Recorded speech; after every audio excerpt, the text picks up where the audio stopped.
Hello, friend. YMCA. It's just us two today, us loners. All by ourselves. Don't want to be. I did remember to tweet a 5-minute warning as well.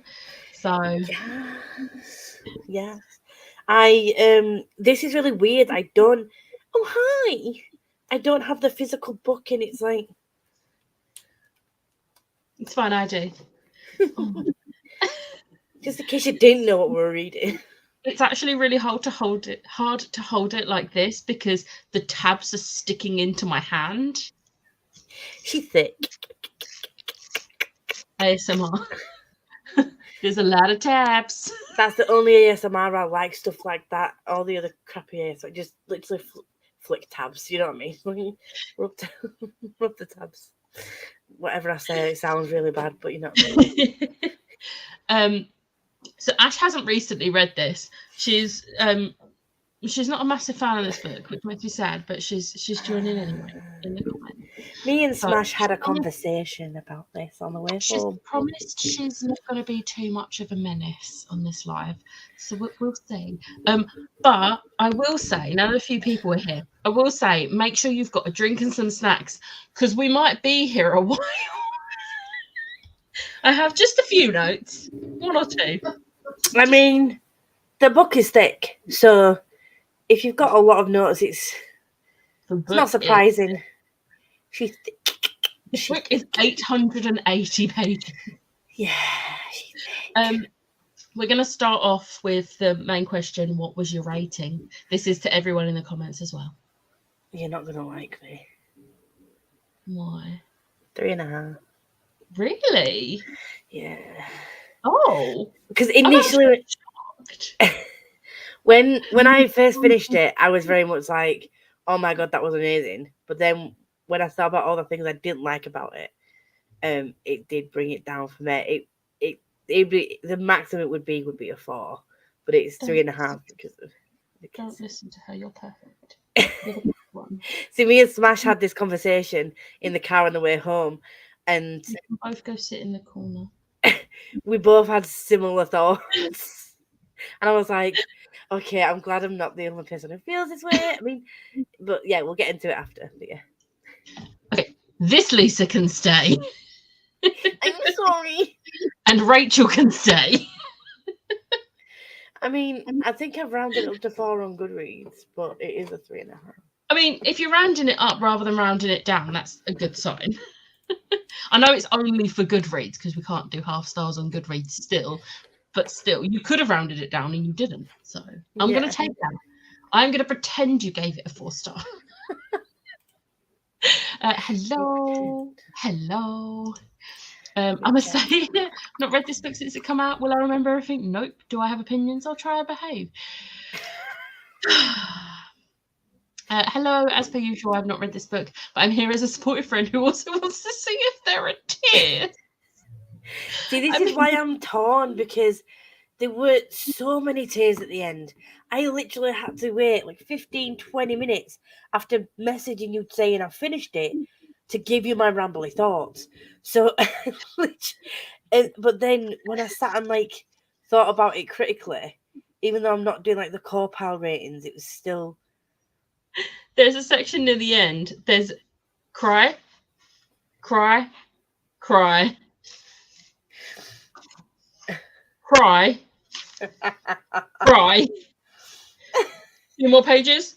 Cry. So you cried more than every 10 pages then. The end. But if you, I don't know how well you can see the blue ones, but all the blue is when I cried. Oh. I cried a lot. So you gave it 3 stars? This is a 5-star. How dare you? How dare you? I rounded it up to 4 on Goodreads. Just checked. Gave it a 3. Go sit in the corner, Ash. 4, I think I had to reread it. 4's good. 4 is good. I just checked and I wrote like an actual review on Goodreads of actual thoughts. Oh, need to find that afterwards. No, I don't think I want to. Oh, okay. Yeah, I've seen Ashley's. He says Ashley. That's weird seeing a name like that. But yeah, I'm gonna read that after. I would like to review. Also, PSA: the noise you can hear in the background is the dog snoring again from the other side of the room. Just in case anyone was like, "What is that noise?" That is the dog. She's cute though. She is. Yeah, the start of this book, literally. Yeah. Like, my first note I've written down was page 15. Like, but I was crying from. Should we see? Exactly. There is 2 on the first page. I started crying. Managed to slow down.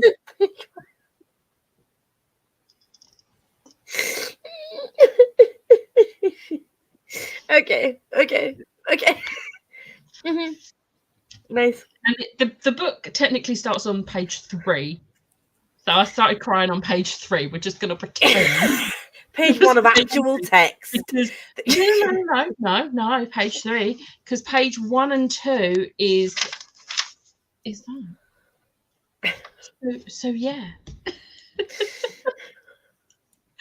Didn't like it on the first read, but think I gave it 4 after my last reread. That is improvement. Right. Okay. It's always been a 5-star for me. Like, I'm surprised. I mean, speaking of classic news, I mean, you say that, but I know we're a while from it on the actual live shows, but Chain of Thorns almost was a 4. So was Chain of Iron. They were both almost 4 stars. Like, there is a specific thing, a specific reason why they were both almost 4 stars, but they weren't. They scraped 5-star. So no Cassandra Clare book to date has got less than a 5 from me. And let's hope it keeps up with 5-star. I mean, Swordcatcher, I won't be as disappointed if it gets less than a 5. I will be disappointed, but it's not part of the Shadowhunter world. So yeah, true. It's the Shadowhunter world is my life, and if she doesn't do the wicked powers right, I'm gonna be angry. Oh my god, yeah. With the characters it follows, that is something. I mean, despite giving this 3.5, that's something I'm so looking forward to. Like, I very much love how they have excited. set it up for that as well. Yes. So she must have planned this like well in advance. Yeah. Hello, Lottie. You can stay. Yes. Lottie, in case she wasn't here, this one gave it 3.5 stars. I have reasons. We will discuss reasons. I'm gonna I can tell you right now I disagree with your reason. Shut up, no, I'm not. I mean, you are. My pain is not cute. It is. Me too. I had to keep the volume of the audiobook kind of low so I didn't wake anyone up, and that just added to the sadness. Oh no. I mean, can we just go on like James and his narration? Oh, James Masters is incredible. I especially love it when he's voicing Kieran, because he reminds me of Spike from Buffy. It's like he puts on the Spike voice. Yeah, he still can't say Mavis properly. They still no one can. I don't understand why no one who's narrated any Cassandra Clare book cannot say Maris right. Or is it Steely? Oh. I don't understand why you're excited for the Wicked Powers if you didn't like this series. Because of the characters. She's very much the same as me with the characters that it follows. We were both like, yes. Oh, I couldn't give Chain of Iron or Thorns any higher than a 3, but Chain of Gold is a 5-star. Please message me privately your reasons for the 3 stars, because I actually don't blame you on them. Like, and I'm curious as to what your reason is, and I don't want to wait for us to get to those books in this live show. We'll be here a while before we get to the books. Still got a few months yet. Yeah. Thank you, Lottie. Thank you. Lottie, I'm sorry. This is where I said to Smash, I'm like, I didn't want to tell Becca my rating when we were together. I'll wait till the live show. I was like, oh, I hope she didn't watch my wrap up before the live show, because I said on there, like, oh, it's cute. You think I'm up to date with watching people's videos. I was like, ugh. But then when Smash was like, oh, I've got these thoughts and I give it this rating, I'm like, oh, thank God.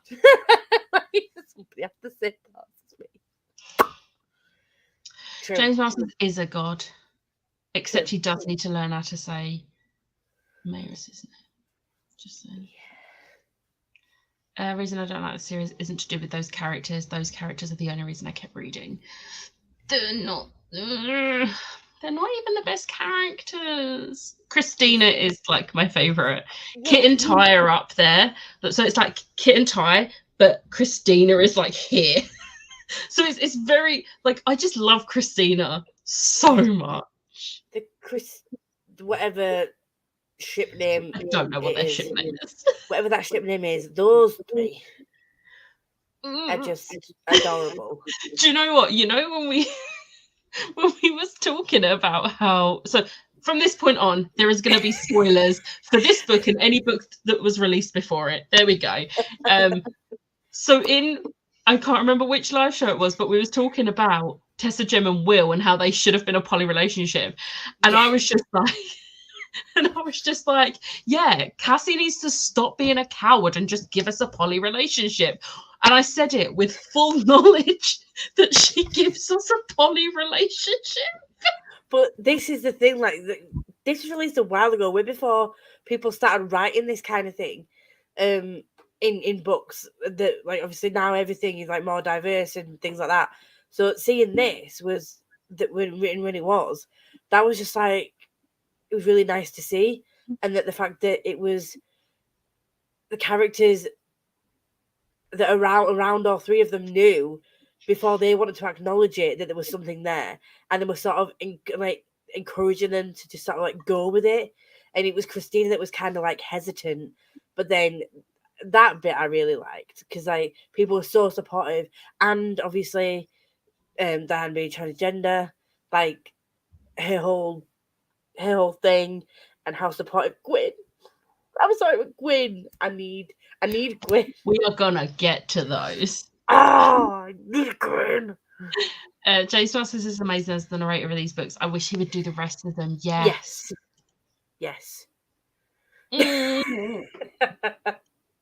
Chris Stark would work. I don't think that's the name that has been given to them, but I absolutely hate the name that's been given to him because it doesn't roll off the tongue. Chris Stark does. Yes, we're going with this one. Really good. Thank you, Lottie. We're going to go with Chris Stark. That is the ship name. Yeah. Anyone says anything different, they're wrong. Correct. Best part of this book.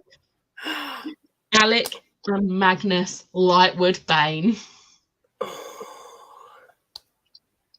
I'm so happy. We finally did it, and it was adorable. A lot of the blue in this section is that scene, but there's an orange thrown in where Alec's like, well, thank God you said yeah. It's like, I love What's it gonna say? Is it gonna say no? I mean, you are literally made for each other. Yeah. I was screaming at them to just all get together already. Yeah, I know. I'm like, it was like, Christina, dude. Yeah, my dude, come on, sort it out. I think it was for her. She was very much not used to that kind of thing, was she? And obviously, where she was from and everything that she'd been through with Perfect Diego, she was a bit reluctant, and like she kept saying that she was always worried that he was going to go off with Kieran and like leave her. And I was like, who could leave you? You are freaking adorable. And also the fact that like Kieran thought he was going to have to leave them too, but he was like, I want you two to be happy. We're getting ahead of ourselves. Just, yeah. That is cute. Thank you. Christina is my favourite character from this series. Her, Mark and Kieran got me through this trilogy. I love Kit and Ty, but looking forward to the Wicked Powers to give them my whole heart. I'm so excited for it to be their trilogy. I just cannot wait.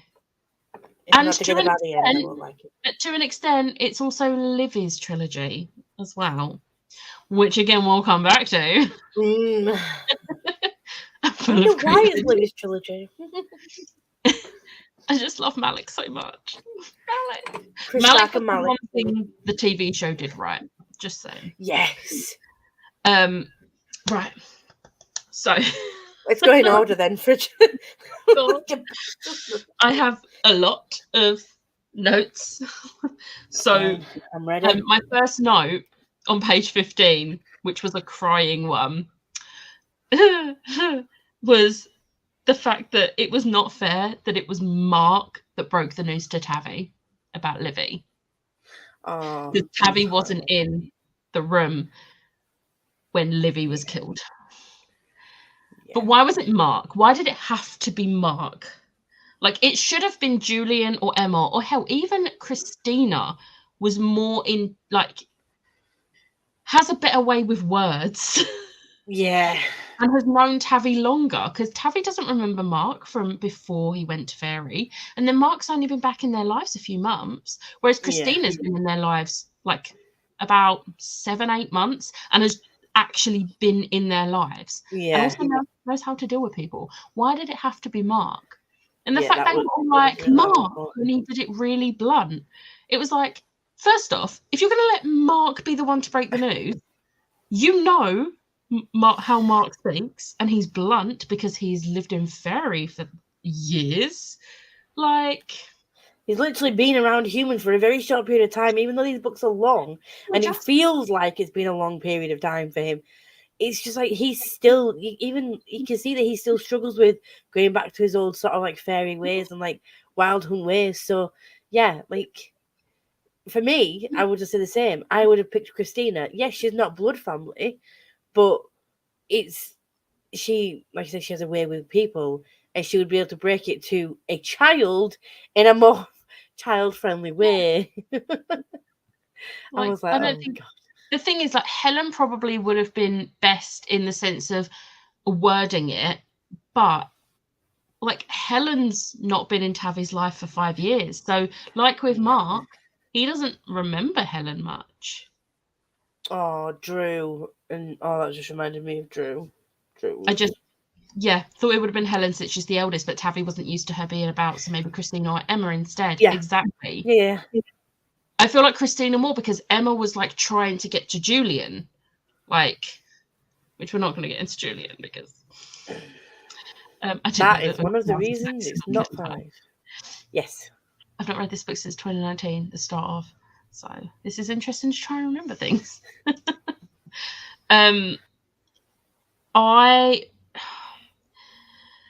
Julian going to Magnus to get rid of his emotions. Magnus really, really attracts him, doesn't he? Like that whole thing, especially this is what I was talking to Smash about. Like this annoyed me like so much to a point where like I started to really dislike Julian at this point. So you can tell how it's going to go for the rest of the book for this particular character. But it's like he's warned that it doesn't just affect. Yes, he's going through a lot of pain, and yes, he's held like the father sort of role in this family, and he feels like he needs to be strong for them, and he knows that there's this case around him and Emma. I get it, but when he's told that it can affect his other feelings and there's consequences, he should have known that it would affect the other parts of his life. And the fact that he clearly didn't right now, he's not thinking straight.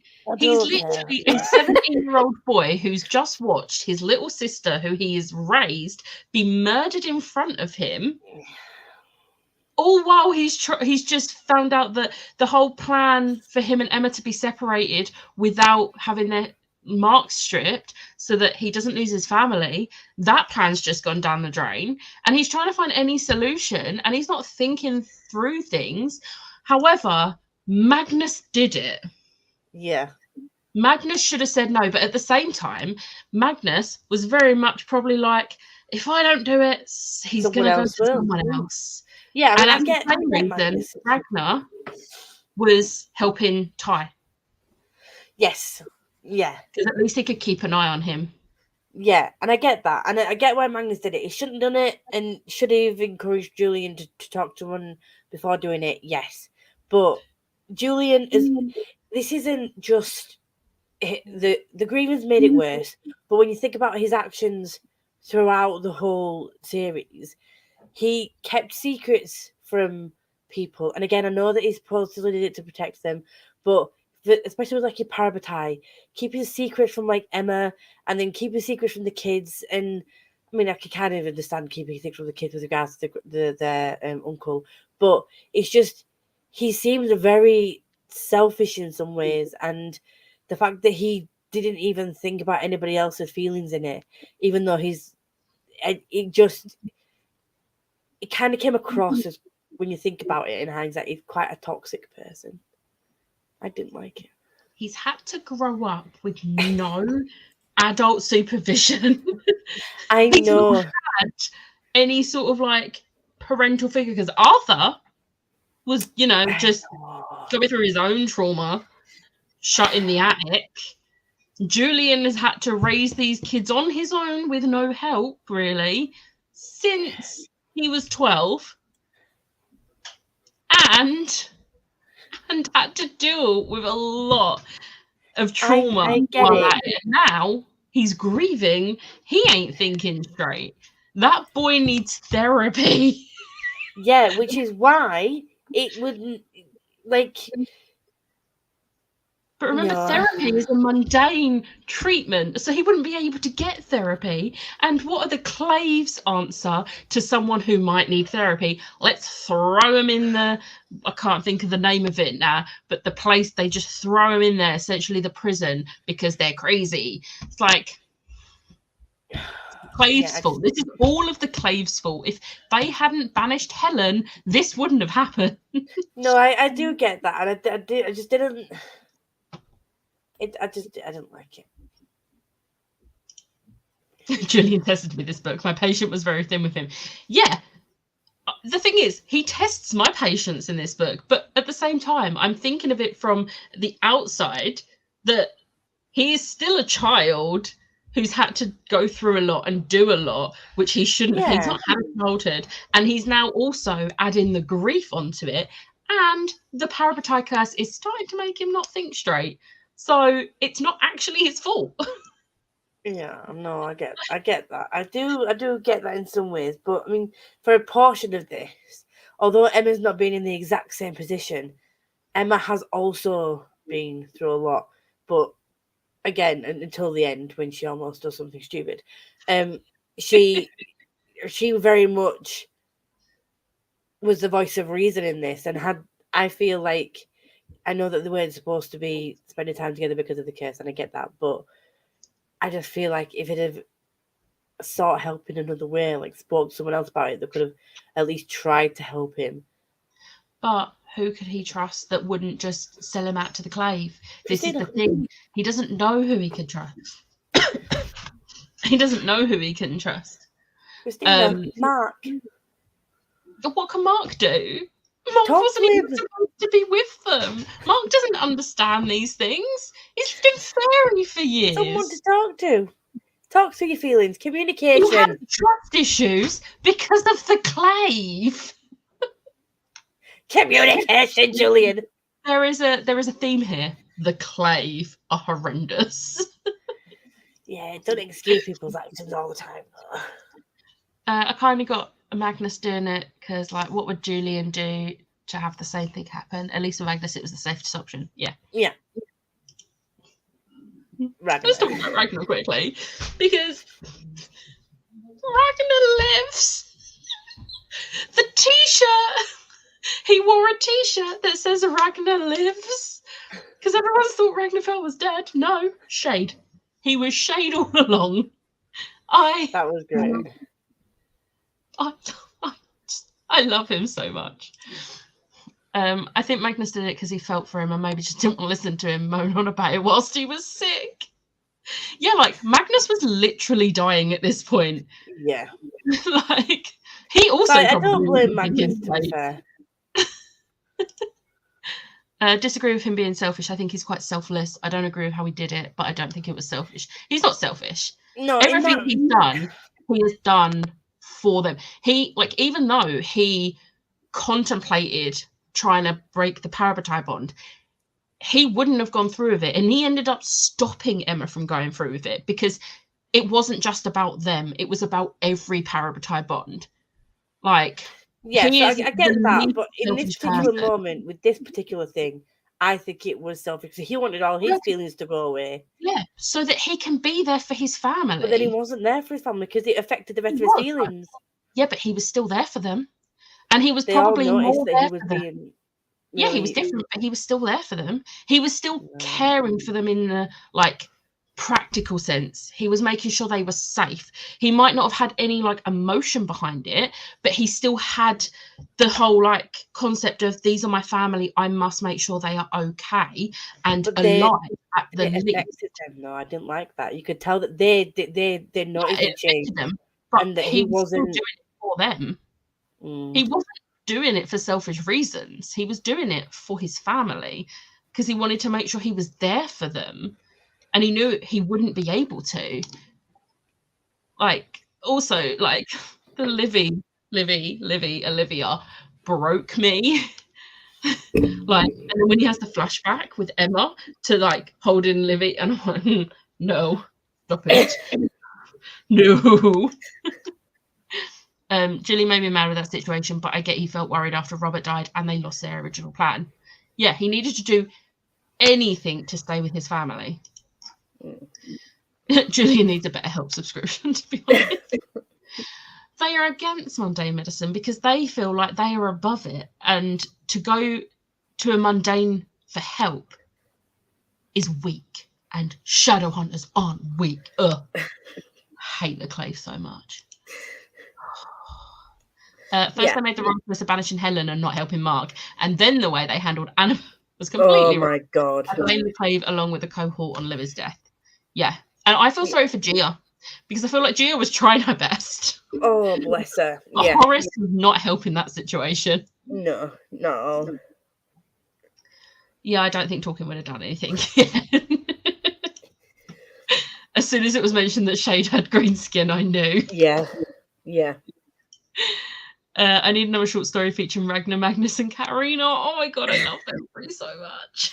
That would be ace. The green skin makes me scream Ragnar every time, even when they called him Shade. Yeah, because the thing is, when Shade come into it, I was like, but this sounds like Ragnar. Yeah, see, I thought maybe it was just another warlock with green skin, thinking, like, yeah, I know that warlock is dead, so it just wouldn't. But then when it came out, I was like, oh no, your first thought was right. It was Ragnar. I'm glad that they did that though. That was like a little. Yeah. Like, I would love a short story when Ragnar and Magnus met and then they met Katarina. Yes. The Clave needs to mind their own damn business. Yes, they do. They need to sort their shit out rather than trying to rule everybody else. They need help. They need help. They all need therapy. So the next this is one that doesn't have any backstory, like any like following thing, but them telling Emma about punching Will once made me laugh. So I was just like, I remember that. I love those little nods to previous things that we also know happened. Yeah. It's not just a story that a character's saying in a book to give a backstory to something. It's something we read in a previous book, and I'm like, oh my god, I remember that. But also, that sort of thing does not spoil anything about the Infernal Devices series, other than Jem clearly got sick of Will at some point. At one point. Yeah, which fair. Yeah. Very fair. It happened just once, really? Are you sure? One of the other notes I wrote was something we're going to talk about a bit later on, but it's mentioned pretty early on in this book about Kit's family having fairy blood. And obviously things develop on that little storyline a bit later. And then the moment Ty decided he was going to get Livy back, I was just like, oh no. And that's the whole thing. I knew that there would be no swaying him, no matter how much.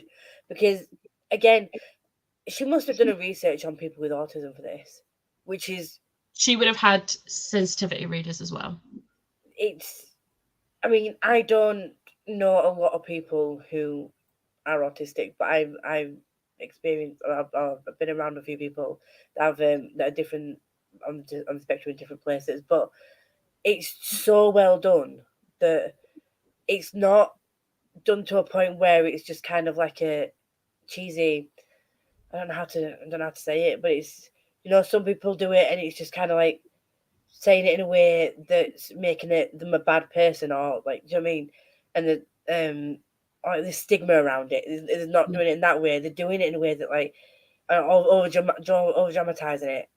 It's just that's how he thinks. Like he's a logical person, and he said, "Well, there's this spell says do this, do this, do this, do this, and she'll be back. She'll come back." And I know she'll come back, and in his brain, because logically that makes sense and it should work. It will work, and all he needs to do is just get these things together, and it'll be fine. And it was so heartbreaking because as a reader, you know that it's not going to work. From all the necromancy types and books that we've read in the past, we know that that's a running theme. You can never bring someone back from the dead. There's one thing that most books say that you can't do. Like they won't come back the same. And I was just like, oh my God, I am going to cry at some point because this is not going to work. And it hurts so much. Yeah. We're going to talk about Kit and Ty later. Yeah. I'm not ready to go through that pain yet. I knew Ty would try and get her back. I adore Ty. Same. I have autism and I loved Ty and Kit. I've seen a few people say that. Yeah. So well done. Ty breaks my heart in this book. I wanted to support his decision to bring her back, but at the same time I knew it wouldn't end well. Yeah. Like if it was that sort of thing where like, oh, there's a chance this could work, I would be like, yes, Ty, do it. Bring your sister back. But the moment he said it, I was like, oh, he's using the Black Volume of the Dead for this. There's a reason it's called the Black Volume of the Dead. And I think also because as readers, we know what Cassie Clare is like. It's not all gonna go to plan and be nice and happy ending. I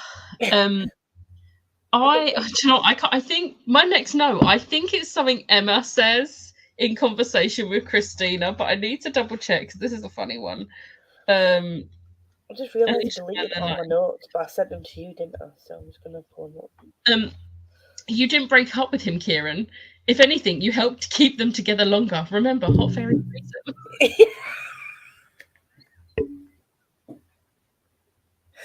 I relate to Emma so much. To be fair, some of the one-liners people came out with, and obviously we're going to talk about it eventually anyway. But Raphael, do you know when I said in the first part of this book, like there was no sort of light relief, which is why I sort of struggled to get through the first part. Like that is the first time I was like, yeah, the challenge to change his name. I was like, okay, yeah, I made me laugh. This one has no context other than Gwyn and Diana have my heart. Yeah. I can't remember what exact thing, but I don't even need to look because literally any scene with Gwyn and Diana, they have my heart.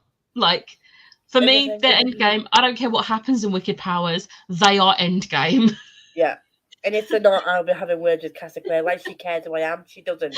But I will be having words if they are not like... Yeah, if then no, I couldn't deal with that. I'm not gonna lie. So this one, right? Drew annoyed me at the beginning of this book because now when Helen is allowed to go back to the Institute to look after them while they're sorting all this out, and she's making them breakfast, and Tavi and Drew have a tantrum about it.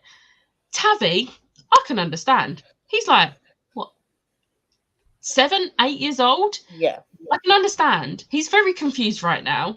Understandably so. He's not going to understand what's being said to him, what's happening.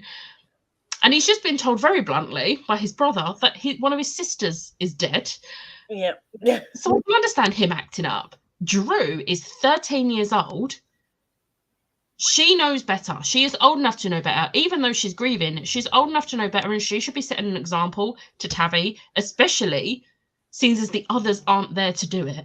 Yeah, and especially because she knows that Helen didn't leave of her own volition. It's not like she was like, "Oh, right, okay, this has happened. She's old I'm just enough gonna to go now because I understand. don't want to raise you."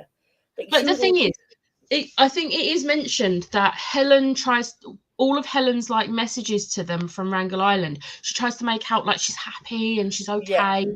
And yeah, she should have been a bit more honest with them. So Drew probably thinks, oh yeah, she's been having a while of a time with her family. But Drew still knows that Helen didn't have a choice but to be there. So even yeah, if Helen's been saying, yeah, I'm happy here, she would rather be with her family, and she doesn't actually have a choice. So she's just yeah, trying to make the best of a bad situation. yeah. I And felt like Drew really, really bad out for on her. her. Like the way that you could tell that it really affected her when, but her oh, I forgot her partner's name. What's her partner's name? Aline. Ellie. Yeah, her.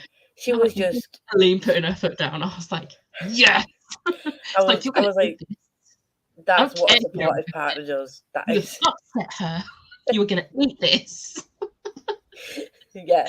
And like they're So genuinely scared of her. And it's like, yeah, yes, Aline, you tell them, children. 100%. I love that bit. Cassie didn't stereotype, and she never made him less than Yeah, everyone, or make him seem like a burden on his family, which is sadly common in a lot of media. Yeah, yeah, it's such a positive like relationship he has. Like, yeah, especially with Kit as well. Like, Kit, who's just come into this family, who doesn't know them, but instantly knows how to talk to him and how to, like, be like, no, don't talk to him like that. Like, no, and sticks up for him and is oh, it's there for cool. him. I love Kit and Ty. Even if theirs had just been like a friendship, and it was like, even if theirs had ended up, I mean, hopefully it will be more than this, but even if it turned out that there was just like the love was like a brotherly love or whatever, the fact Yeah, that immediately, even though he kept in his mind questioning, like, I'm gonna run away, like, I need to take these things to steal or whatever, you always knew that he was never actually going to go because he yeah, immediately clicked with the twins, and then obviously when Livy died, like he was Ty's person, and that was just, oh god, that was adorable. Emma being a Chris Duxton is everything. Yes, 100%. I love Gwen and Diana, absolutely one of the best adult couples. Yes. Yes, and a healthy relationship in an adult couple. Yeah. No Especially since cheating. he's like a whatever, however old he is, fairy. Like, but I just love it. I think with Drew being like that is because she already felt apart from the family, so having someone come butting in a way, plus Liv is deaf, just kind of piled up on her. It could seem like, oh, because Liv is dead, Helen can take her place. That is understandable, but I still think like she went a bit too far with it. Like, Yeah, I do get, yeah, same as with Julian. Like, they're all going through stuff, and yeah, like Drew does get pushed out a lot, and it's not fair. She is literally middle child because she's old enough to yeah, not need to be looked after like Tavi all the time, but also yeah, she's not old enough to go and do all the things that like Livy and Ty were doing, and she's just there. yeah, For Drew, it's a mix of hormones and grief. Like, it's a difficult time and age, and also she's never had to be an example because she had all of the siblings. It's a tough one. She yeah, is literally middle child syndrome. yeah. If Kit and Ty do not end up parabatai, are we having? No, I don't want them to be No, no, no, parabatai. no, no, No, I don't no. want them to be parabatai. And also at the end of the book, Ty goes to Scholomance, so he can't have a parabatai. It's fine. No, that's not the relationship we want, Rachel. I don't think Ty would, though, just because if he can't be parabatai with Livy, he won't be parabatai with anyone. No, 100%. Like, even if him and Kit are just friends, like, I don't think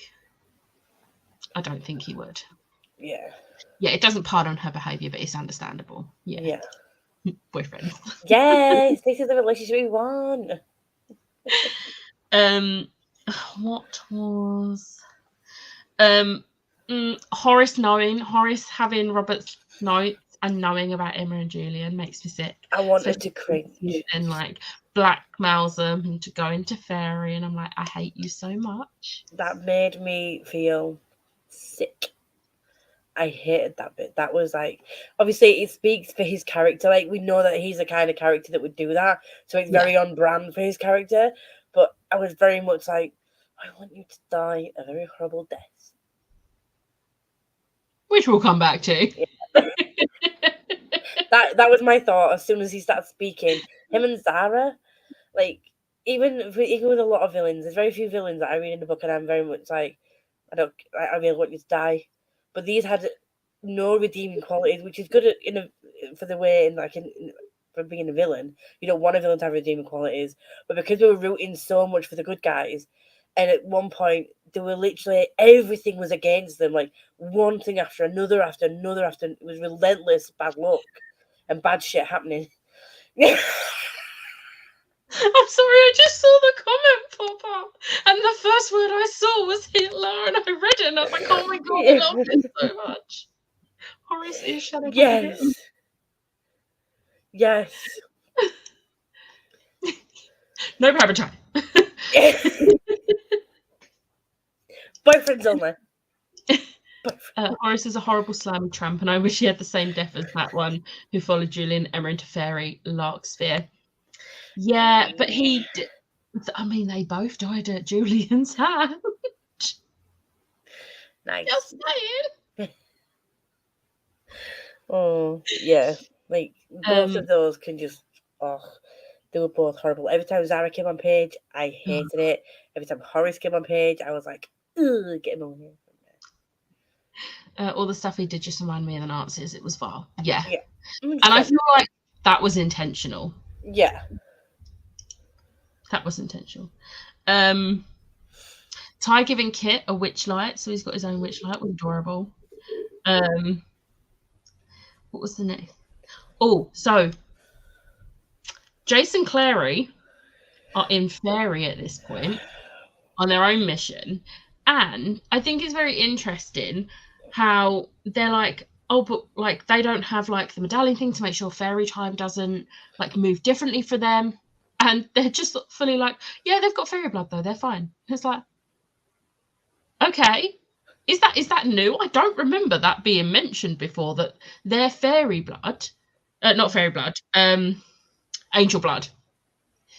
Their angel blood, like, stops time affecting them differently in Fairy. I didn't know that. I can't remember that ever being mentioned. Yeah, I was like, interesting. And it's Simon giving Julian the little D&D figure. Purely because it's just made of iron, so it makes sense for him to have something with iron. But just, is it Lord Montgomery? I can't remember. Yeah. I was just like, oh, I love Simon so much. So even in the book that's not focused on him, he still comes in with the Simonisms, doesn't it? Well, it's like when Ragnar lifts, like when the Ragnar walks onto the field at the end with the Ragnar Lives shirt, and Simon's like, yeah, I feel like I'm wearing a Simon Lives. He's jinxing it a bit, don't you think? But again, that's the kind of character he is, so that's something you'd expect him to say, so it kind of makes sense for him to, I like that. I forgot Julian stabbed that fella in Fairy. I could just remember the bit with the Kelpie. I love the Kelpie, but the fact that the Kelpie helped him at the end in the battle, like they're even now. Like, Julian helped the Kelpie in Fairy, and the Kelpie helped Julian on that field. It's like, oh. When you mentioned the Kelpie, then it reminded me of the thing that pretended to be Emma. Oh, yeah. And it feels to go over again. I mean, it probably was for convenience. Like, she probably wrote that in there just for convenience, but clever. Like, I would not have thought of that. Like, oh, how can I make it so that the time didn't? Because they haven't got a medallion. They've got Nephilim blood. They're angel blood. Simon is a D&D nerd. Actually, when the cohort explained what they wanted to do downworlders, I immediately thought of the Holocaust. Yeah. Oh, we're gonna get to that. Jason, the epilogue. Yep. Bless the Kelpie. What a sound guy. What I can't. Oh my god! At the Scholomance, when the cohort try and force Kieran into the pool. I was screaming, crying, throwing up, not in a good way. And then they had the audacity after Samantha falls in and she's like fully like traumatized because she's clearly a bad person. Yeah. The fact that they tried to act like Kieran had tortured her.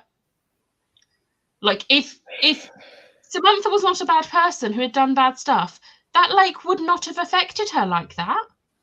No. So it's literally just very telling on Samantha as a person.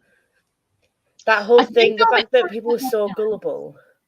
That people are so gullible to just automatically believe Zara and the cohort. They hate Fairy that much. Yeah. That they'll just believe anything. But I felt at the end, I felt bad for Samantha and Dane's parents because I don't think they were actually part of the cohort. Nowhere in it specifies that they were part of the cohort, but both their kids were. And Dane gets murdered, rightfully so. Yeah. And then Samantha is like not coherent because of the lake, which again, her own fault. But still, I feel like they were both very much. They had the thoughts, but they were a bit brainwashed into it because they're young and impressionable. Yeah. And that is not an excuse, just saying that. But, like, they wouldn't have been young and impressionable if the thoughts weren't already in their brains. But I feel bad for their parents because they lost both their kids, essentially. Yeah. It's sad. Yeah. The Kelpie should be a recurring character. I just want the Kelpie to just randomly show up at points. Help hi. Help Ty out in the Wicked Powers and be like, I helped your brother once. Like, I'm back. I liked Kieran and Diego becoming pals. Samantha got what she deserved and pity it didn't happen to Zara too. Oh my god. I don't think Zara would have actually lived. No, she would have gone crazy and like scratched her own eyes out or something. Can you imagine what she'd have seen? Yeah. Right, what next? And the fact Kieran was the one that saved Samantha from the pool. Yeah. Like, he's the one that drags her out of it. Like, so clearly he has like a conscience. And I mean, the way that, and again, I know that she was the one, like, she was like one of the sheep of the whole group of like assholes. But it's the fact that she was still stood by and watched him have that done to him. Yet his first thought was like, oh my god, like, get her out. And he risked his own sanity even more so by trying to get her out. Emma would have thrown a party if Zara fell in. I would have thrown a party if Zara fell in. She definitely would. Just seeing. Oh, I remember one of the things that prompted Julian to kill Dane. It was the comment about Drew. Yeah. He made the comment about going back for his sister, and I was like, oh, that just gave me you messed up. You shouldn't have done that. I was like, oh, you're gonna regret that. And lo and behold, he did, because he did. Yeah. Oh, can we appreciate Kit teaching Drew how to pick locks, which helped her later on in the book? That was great. Like, that little bonding session was adorable. I've got some skills that I could teach you for a change. Like, this I'm good at. Being a thief and like doing stuff like criminal stuff, I'm good at. So I'm going to show you what to do. Like, yeah, love that. Yeah, Dane was probably worse than Zara. I feel like worse than Zara.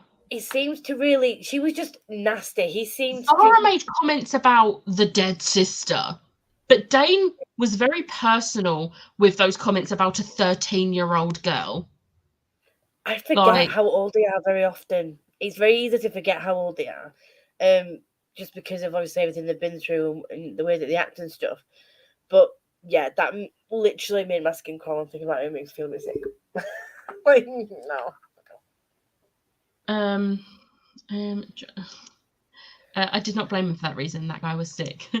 Dane the Dirty Pig. The Dirty Pig. And Julian, having made the copy of the Black Volume, That was. I was like, it's by Office Max.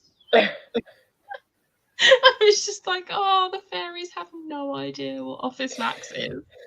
But like, that was clever because, like, the Sealy Queen was acting like, you've lied to me. It's like, well, no, you didn't say it had to be the original one. Like, you wanted the Black Volume of the Dead.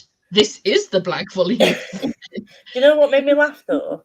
In that, well, not laugh like haha, but it's the exact kind of loophole that they would have used. Yeah. If it had been them that had, yeah. So it's a workaround. Like he stuck to his agreement, like he said he would. They should have been more specific. Yeah, exactly. Sarah's wee henchman needs a good slap. Manuel. Mm-hmm. I don't like him. Prick. Yeah, the comments they made me think paedophile. Yeah. Yeah. Which is the first mention of the Downworld Registry actually made me feel sick because it reminded me that this is actually what they want to do. But it's really funny later on when they have to fill their quota. They have to be registering the Downworlders to, like, you know, make sure the Institute isn't looked down upon for not doing it. It's like, you look like an Elton John. It's like, no, that's not my name. She's like, Elton John it is. And then he realizes, it's like, they look like a, and I can't remember the name. I was like, so yes, that. Yeah, as the book went on, you had more little moments like that, which I really liked, and that's like what sort of like got me through the book sometimes, is when you see all this bad shit happening, like someone making a little comment like that and doing these things to trick the Clave, and I'm like, oh, Clave, they're in Horace and his cronies. Cohort. Yeah, cohort. The word doc killed me, and Jason winding Zara up about them being bestest. Yeah, did love the way they handled that. I love that bit. Probably laughed out loud.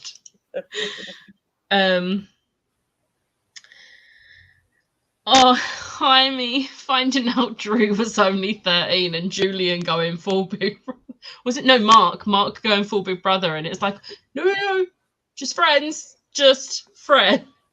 Like, I feel bad for Jaime because, like, he was genuinely like a friend to her. I don't think anything more even crossed Jaime's mind. Yeah. But obviously, Mark had a fair reaction to finding out a 16-year-old boy had been staying in his 13-year-old sister's room. Like, completely understandable. But the fact that when she was sticking up for him, she was like, well, he listened to me. That bit broke my heart a bit. Because for her to feel like, out of all the siblings she's got, and like, and the people in the house, like, she didn't think anybody else would listen to her or talk to her, that it was this stranger that just turned up one day. That was really heartbreaking to hear. That, like, she was like, oh my god, he's my friend. He listened to me. I was like, oh, bless you. But what got me is it's later on when they're about to go out onto the field, like all the Blackthorns, but like Drew has the idea for them all to walk out, and they're all like, no, and Helen's like, no, she's right. Yes. And like, oh, and I'm like, oh, yeah. Finally. Yeah, I loved that bit where they finally listened to it. That was a big moment. Yeah. I challenge you to a joke. But that's probably very fair of him. That like diffused the situation. Kit and Ty's plan to like get around Barnabas to get them allowed back into the shadow market, and them asking Drew to help was adorable. I was like, yes, include Drew in your plan. Like, I felt for her then, like, because you could tell that they were trying to include her more and stuff, and obviously they didn't want her to do too much that could get her killed, but they wanted her to feel like, what would the Blackthorns do without Kit? Like, honestly, they would have gone to shit. Like, so many, all these little things that Kit helped with that would have gone very differently if Kit wasn't there. And it's like, yeah, Kit, don't leave. Which is exactly what he does. But, you know, he's gone through the worst. Don't remind me. I was screaming at the book at that point. Well, let's just pretend that didn't happen. So the next note I've got is from page 316, and all I've written is Sebastian's son. Ash. Ash. I have no words. I had to reread that bit. I was like, no, it's not. The first time I read it, I did not see it coming. No. And then I was like, oh, that makes sense. Yeah, it did when you think about it, but I was still very much saying, why is this a thing? Why I don't like it. I didn't like it. No. This is to what would they do without Kit? Yeah, not very much. That is true. The guy behind me looks like Humphrey Bogart. Yeah, that was the one. Yeah. Ash. Still don't know how I feel. I'm gonna laugh if Ash is still here and not paying attention, and all of a sudden she just starts hearing the name Ash. I love that Ash was just playing some games. Yeah. Yes. See, at that point, I thought that again, because I'm always in anticipation of something big happening, especially in these kinds of books. When it kept mentioning that he was just there playing his game, obviously you know that he's actually paying attention to what's going on, and he's just sort of like pretending not to pay attention. But I was waiting for him to like just like launch on someone or something, because I was very nervous that he was going to do something. And I'm like, why does it keep mentioning that he's just sat over there like not paying attention and like playing on his game? Why does it keep referencing the fact that he's not doing anything? So and then it didn't, and I was like, well, for why are you telling me this then? Are you wanting me to have some kind of palpitation, like being scared that like every time I turn the page, like something bad's gonna happen, someone's gonna get hurt, almost die. Like I was stressed. I was fucking stressed. All right, pause this a sec. It's very dark in here. I need to close the curtains, so hang on a sec.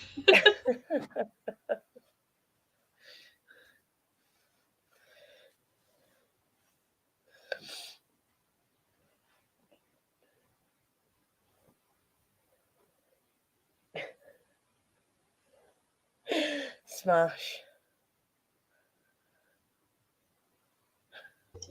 That is better. I can see again now. I'm still here. It's weird. I'm sad they aged him up because of him and Drew. Yes. Yeah. Like the whole like little like thing, and I was like, oh, they're the same age. They could have like, even if it's a friendship, Drew could have someone her own age. But Ash is in fairies, so that's not going to happen. I'm very sad about it. Yeah. What bit now? When Kieran's being walked through to the Unseelie King, and like Oban is just like, why are you not like, do you not know what you're supposed to be doing? Like fully expecting all of the people to be throwing stuff at Kieran, but they're all just stood there. And the little girl comes up to him and hands him, and I'm like, oh. That was adorable. Like all the whispers of like all the good things he's done, and I'm like, Kieran. He was. I can't believe that looking back and he did warn me. That I can't believe at the beginning. Well, I can, but I didn't like him as a character in the first book. I was like, he's a prick. I don't like him. Never gonna like him. I was adamant. Like, why would I like him? He's just fucking got Emma and Julian whipped. Like, and then when he remembered what he did, and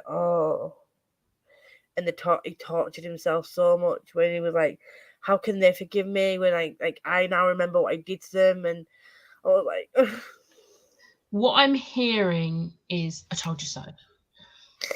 I'm sorry, I was wrong. How many more times will you not believe me when I say about a character? But Ash really was a bored team whilst in Theo. I could just see him rolling his eyes while Sebastian ranted about something. Sebastian literally again. murdering someone. Oh, Dad, you're so embarrassing. What now?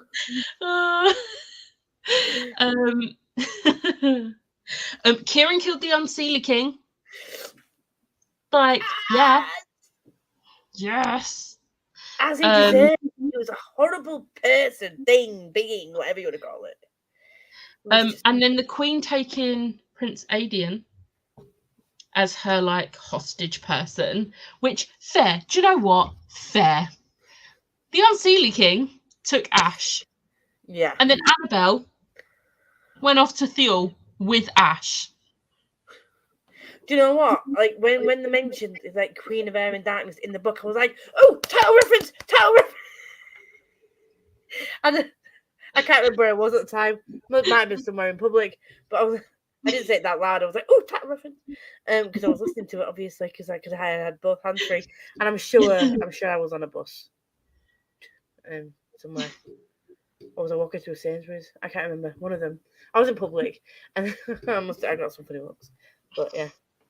It was that. I love it when, I don't know why I love when books do that, but I'm reading more and more books that do that, and I'm like, yes, I understand why it's called this now. That makes sense, and I'm happy. It's like, Yes, we get it. It's all over demons. Have you seen my Game Boy charger? My favorite funnier is Game Boys did not have chargers. You had to just put batteries in them. Oh no.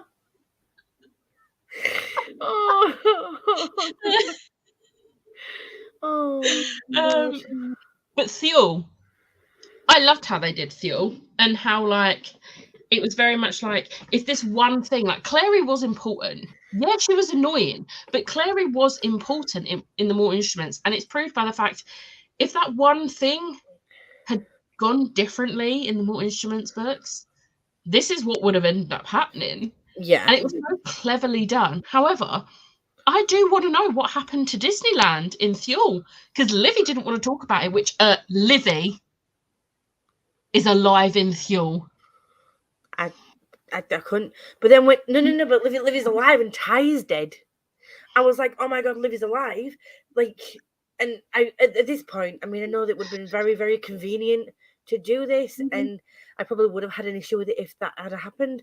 But I really wanted her at one point to go back with them. I'm glad that the offer was there, but I'm also glad that she didn't take the offer. In hindsight, I am. But at the time, I was like, say yes. But then when you think about, not logistics, what is it, like her having to settle in with a family that is her family, but not, like, that would have caused a lot more problems than it would have resolved. She is not the Livy they lost. Yeah, as Ty said.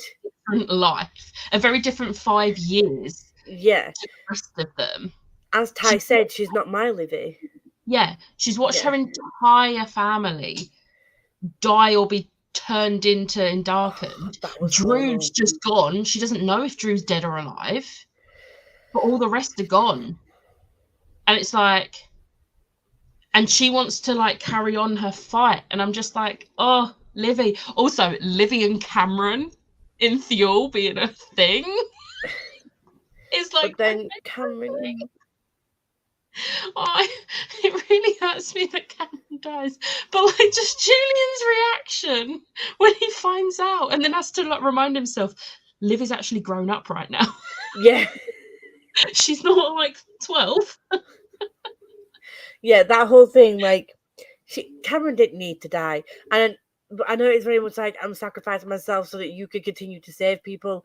And it was a very noble thing for him to do. Like, Cameron didn't, though. He was still in the Silent City, and they had a choice. They could either wait for him to get out, or just. But did he have to go back for something or something? Or am I reading that wrong?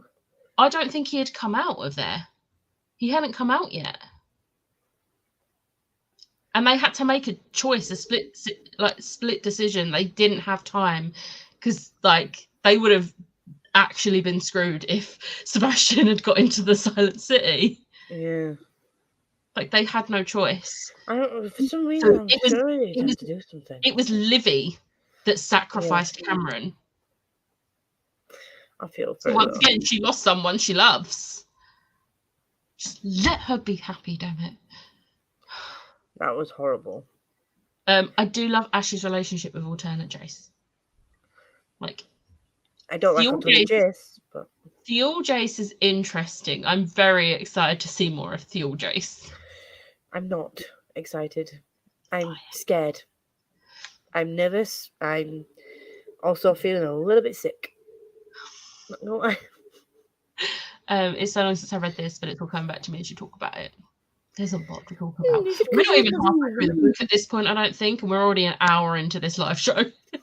See, this is my problem with the book in general. Like, obviously, I don't mind long chapters, but the fact that this whole thing, all of this happened in such a short, like in the grand scheme of things, in the short period of time in the book, but it was like constant sadness and constant like a drain on my mental energy. It was just, I think, had it been split in, I think I can't remember. Was it Smash that mentioned this, or somebody else? Had it been Someone did split over mention- 2 books? Yeah, there's nowhere in this book they could have ended it though. Like, I think if she split it into 2 books and made some kind of, you know, like cliffhanger ending or something, that would have been better. But because this first book was like, the first part of this book was so heavy. I mean, even in books where I've read about war and like people like on battlefields and stuff, there's always been a character that gives like a bit of light relief and make, even if it's dark jokes, it makes jokes and it doesn't make the darkness feel so heavy. But this was a struggle to get through, and I had to keep putting it down. Plenty of moments. There's just as much orange as there is blue. In the beginning of the book, there's very, very few, if like. I've got orange at the beginning. Well, it made you laugh. It didn't make me laugh. It's mostly just like Simon and Magnus and yeah. Oh my god, Theol Livy. I really thought she'd go with Emma and Jules, but I respect that she stayed to save a word. Yeah. While we're on the subject of Emma and Jules, obviously this world doesn't have runes. Their runes don't work, so the parabatai bond is non-existent. I love that they are actual, like, they're fully a teenage couple because they take full advantage. And it's the fact that Cameron even like tells them there's a condoms there. It's just like yeah, take full advantage of this. Like, yes. Also, the fact he has his emotions back here because there's no magic. So Magnus's spell is non-existent while they're in Theol. And that is the point where he realizes he messed up. Yeah, because he messed up. It's fine. He's yeah, and you only realize that because his feelings came back. Yeah, he still realized it. He's allowed to make mistakes. He's a child. He's not. I mean, he is. No, I mean, not allowed to make mistakes. He definitely is.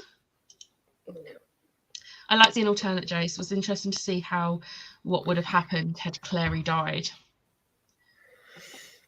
I do. Alternate Jace was, yeah, him and Ash's relationship was interesting, but do you know what hurts though?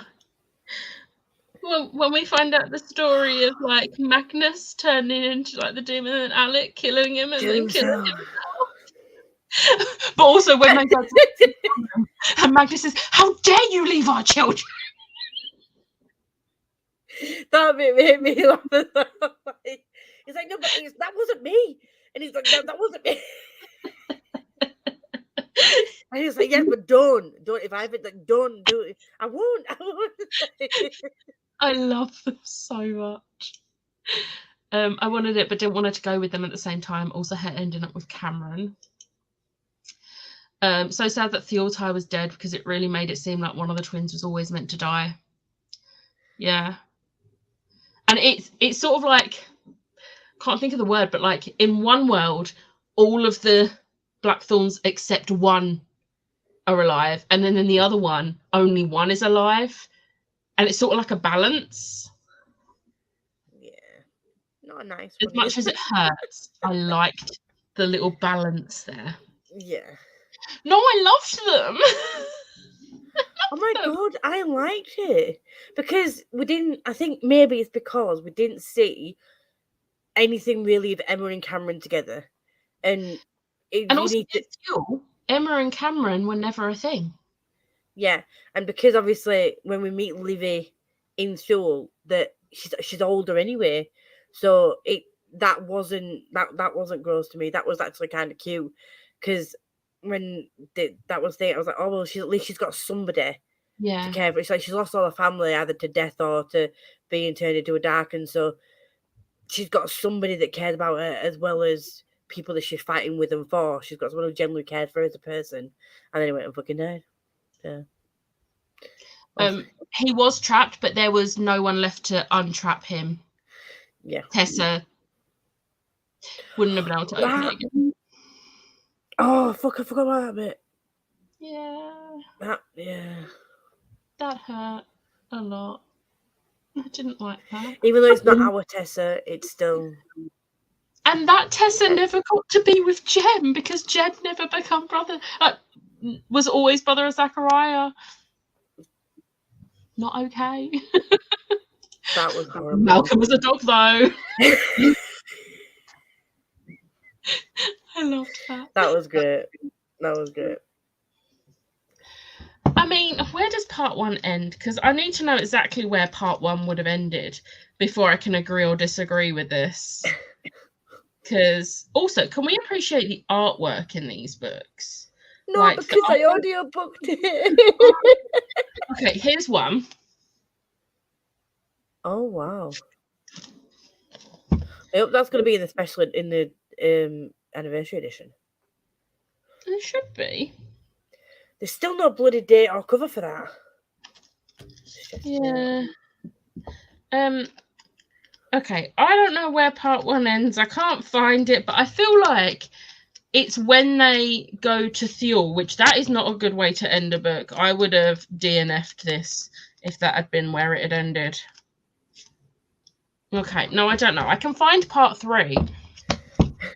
I don't know. It felt, I mean, I don't know if it's because it was just like loads of sadness and stuff. It just felt like a really long slog to get through in the first instance. It probably is a mix of the darkness and like the length of the chapters all in one. It was just a lot. But it's really strange because all the chapters are always long, but the previous books just felt a lot different. And even though I was stressed a lot of the time reading those books, as you know, from the voice notes and stuff, this book just felt a lot different, and I could kind of understand why, especially knowing Livy's taste, why she couldn't get through it. Yeah, it's not a book for Liv. Like, please don't call her Livy, because I think of Livy. Oh. I do sometimes think this whole series may have served better as 4 or 5 books instead of a trilogy. I feel like I'm in the minority here, because I think it's perfect as it is as a trilogy. I can't think of any points in these books where I would want it to like end differently and be a separate book. Like, I love how these books are done, and I love how big the books are and how much is crammed into those like 800 pages. Like, there's just so much, and I love it so much. That was the point. Stop being stubborn. Hey, look, right, you seem to have agreed with me a lot more in the car than you are now, so you back off. No, but there are some things she's not agreeing with you. Yet another reason I love those two. Magnus shouting at the lad when he gets to Lake Water and he's a little bit drunk from...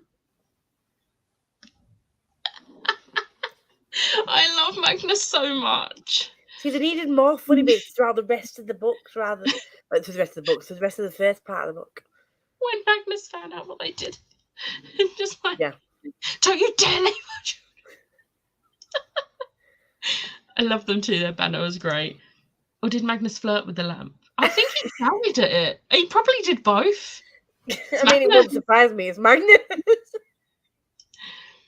I think this is at the books being like more books but shorter.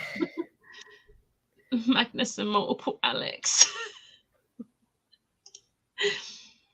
That's what she said. They are, but that's what I love about them. The thing is, I think me as a person who hasn't read them as they came out, and I'm reading it like as a when they're already out.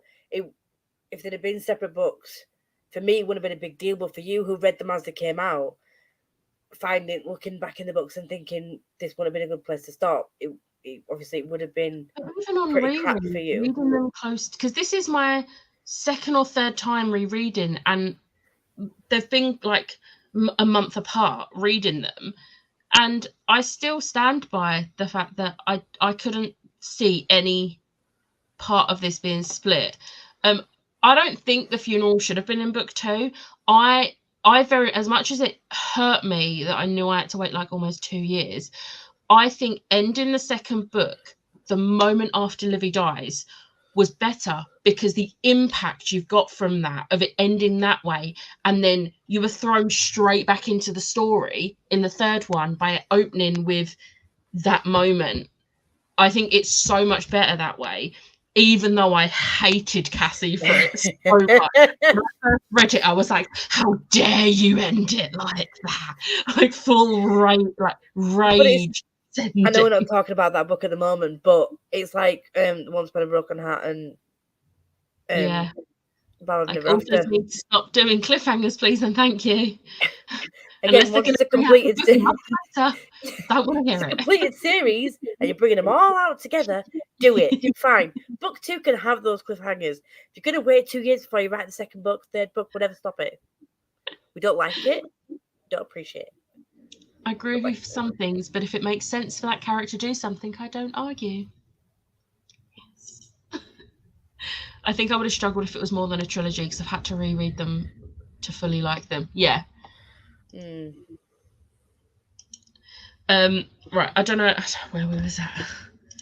We're not going to talk about this, because that's a whole other thing that I could rant about. Go for an hour about that just by itself. Ending the second book is on the same level as the epilogue for Clockwork Princess. It doesn't exist for me. It's my mental health can't cope. I feel like for me, I'm in a privileged position because I didn't have to wait. Like, I hated that it ended on that cliffhanger, but I didn't have to wait. So yeah, had it have been, I think it's easier for me to say it could have been over 5 books or 4 books or whatever. But for the fans that had to wait a bit longer, like, again, because I'm in that position at the moment, I can kind of understand why I'm like, no, I didn't want that. I don't like it. I wouldn't want it. The thing is, I didn't want that cliffhanger, but I understand fully why it was done that way. And I think it was well done, as much as I hated it when I read it. She knows how to weave a story. Oh, she does. Also, and back to Theol quickly. Oh, no. Raphael being alive.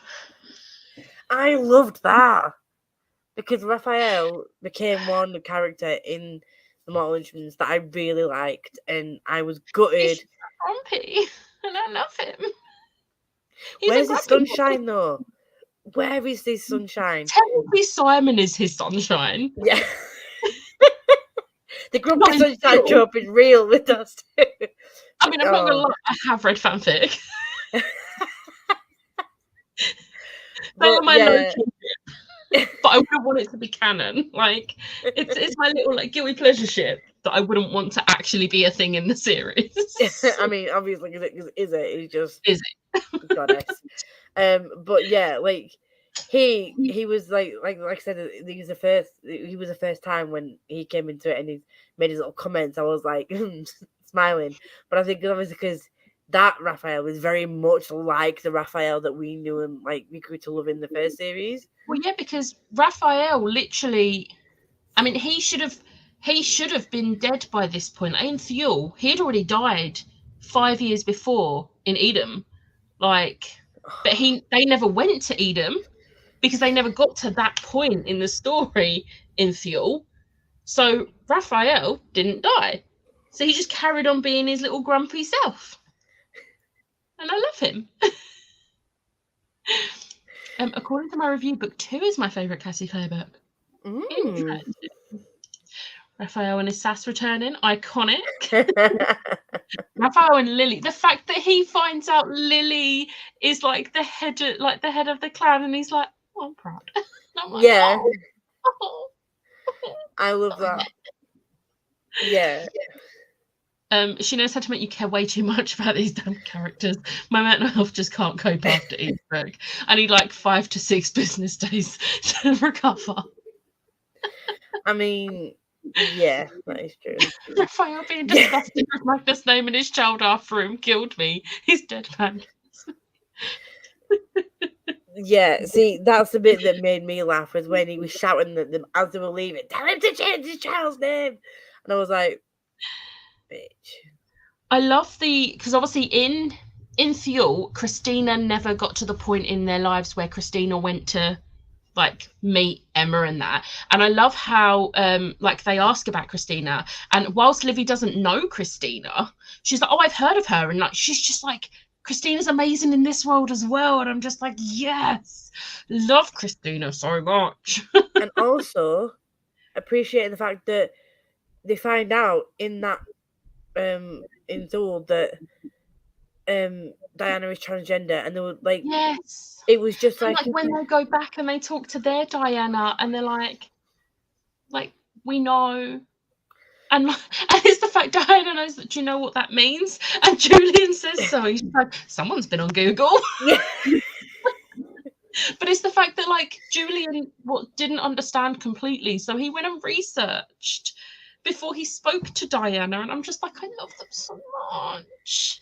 Yeah, that bit was just super cute, and she was just like, I was about to write something, but Raphael's sexuality been talked about yet? I don't think it's ever actually, but I feel like it's like a universal thing that vampires are not completely straight. yeah, they live too long to be stuck with one gender. Yeah, I mean, I don't think I've ever read anything with vampires in where there's not been multiple partners from different genders. Like it's, I've just done it as a given that they're like, I'd probably say pansexual would be the proper way to label also, it. Raphael is so grumpy. Is he ever with anyone? If he gets a sunshine person, if he gets a Simon, barely gets a Simon on a Magnus. I wish we could have got Magnus's reaction to Raphael being upset about him naming a child after him. Short story. They could have made Bella fall in love with Alice, but they didn't. Wrong choice. Little Edward instead. Wrong choice, Stephanie Meyer. I was glad as well how Julian finally understood why Diana wouldn't take over the Institute, and he didn't challenge her on it afterwards. Yeah, he even said to her, like, I understand why you didn't. Like they should have done that. But Stephanie Meyer would never. I'm sure there's fanfic somewhere. Oh, there is. Look, if I don't get the gay ships that I want, I will go looking for them. Ash helping Emma kill Sebastian, like, hello. Like, yes. Well done. Got away from your Game Boy for 5 minutes. Then Ash like not going back with him, and it's like, oh, why did you not do that? No, come back, go through this, go on. I was literally like, Ash, I swear to God, go back. Annabelle lost her shit though, didn't she? Annabelle was just like, she did, but it's fine. She got her comeuppance as well. I don't like Annabelle. At first, I felt sorry for her, even though what she did to Livy. I felt like obviously she'd been through a lot. She'd explained what she'd been through, but then to find out how she turned out afterwards, I was like, oh no, I don't feel sorry for you anymore. You're just a bad person. I wanted to go to a certain page for a note I wrote, and I went to the exact page. The note I have is just, I love how Emma and Christina will still have girl talk. And it's literally just like, where is it? My love life is a disaster. Oh, good. I was afraid it was going to be something about politics. Christina's just like, I kissed Kieran. She's like, wait, what, where? In Fairy. Actually, I meant like on the cheek or what? Like, no, with mouths. And they're fully just discussing it. And I'm just like, I love this. It's like, you're kind of fighting to save the world again. Like, And he's like, okay, it's time for girl talk. Let's have a bit of self-care, a bit of catch up, bit of a gossip. What's going on with you today? You kiss Kieran? Let's talk. Do you still like Mark? What's going on? Also, can we appreciate how the Clave just like told everyone that Jace and Clary were dead? Oh, that was hilarious. And Jace is just like Emma's like, was there a problem? And then Jace's like, you might say that. It's a message from the Clave. According to this, Clary and I are dead. And it's just like, you can just imagine him being like, I mean, we're not. The thing is, because I've seen the films and the series, I can imagine either Jamie Camelboa or I forget his name, Dominic Sherwood. Yep. You forget his name because he's not the superior Jace. Jamie is. I can imagine them both, because they both have quite similar portrayals of Jace, that he would stood in the kitchen or stood in the room like being like, apparently I'm dead. Yep, we're dead. We're dead. We don't put Jacob in this. No. Jacob can go. Jacob is creepy as fuck. When I was younger, Emma would stand that though. I thought when I was a kid, when I was younger, when I watched Twilight the first time, I was very much Team Jacob, and rewatching it as an adult, I'm Team none of them. They're both creepy AF. So Alice, like always. Like Jasper was my favorite. I was Team Jasper in the sense that like Jasper was my favorite, but like not for him with Bella, just in general. Anyway, this is not Twilight. We're not talking about Twilight. There's always time to gossip about the romance drama in the midst of the world ending. Yeah, you got to have a bit of downtime. Yeah, it happens in all these books, doesn't it? At some point. The nerve of they were that confident that they were dead. It was like, they've been through a lot. You think that's going to kill them? No. I mean, did you read the first 6 books to Clave?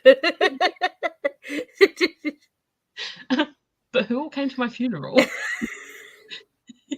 I hope you all wept so much.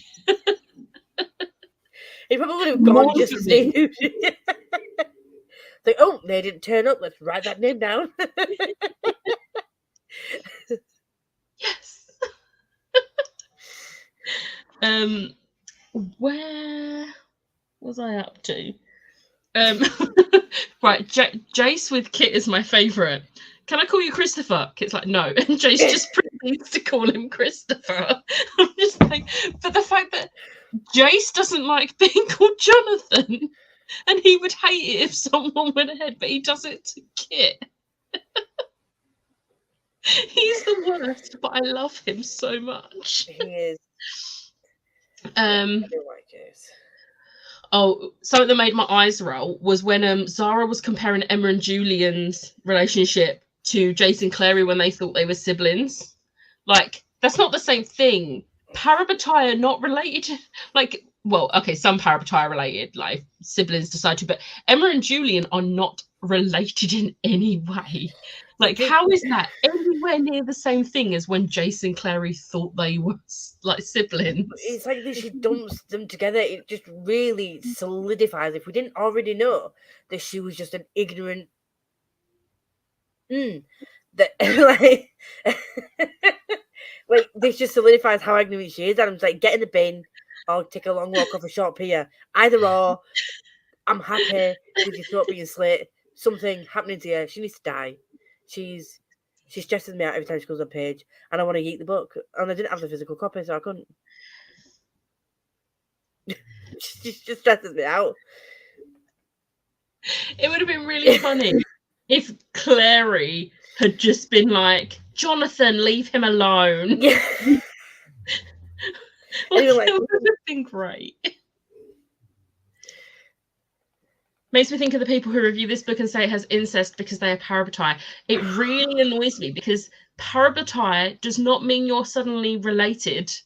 Like, you just have a bond, and that bond is not supposed to be romantic. Yeah. But still, not incest. Because you're not actually related. The thing is, though, people who say this really have not been paying attention to the book. Yeah. Like, people don't. If you're going to review a book, At least pay attention to the content which you were reading in order to review said content. Like, I don't understand. That annoys me. I wish you could, like... Yeah. Yes. Emerald Cortana is Thorin Mew Mew. I could have said Jonathan, but I don't know if that would reach the right audience. I don't know if people know the Jonathan thing with Mew Mew. I love Ember and Cortana. There's a bond. It was like a... Yes. I really loved how Julian had this whole like plan to get everyone to the sanctuary that they like saw as allies, knowing that someone would betray them. It was just so clever. Like, fully like, he's just doing this. And then like the Silent Brother and the Iron Sister being in the crowd as well. It's like they know the cohort is not what a shadow hunter should like be doing. And they're with like Julian and that. And I'm like, yes. Also, a quote that gets me every time. I love it.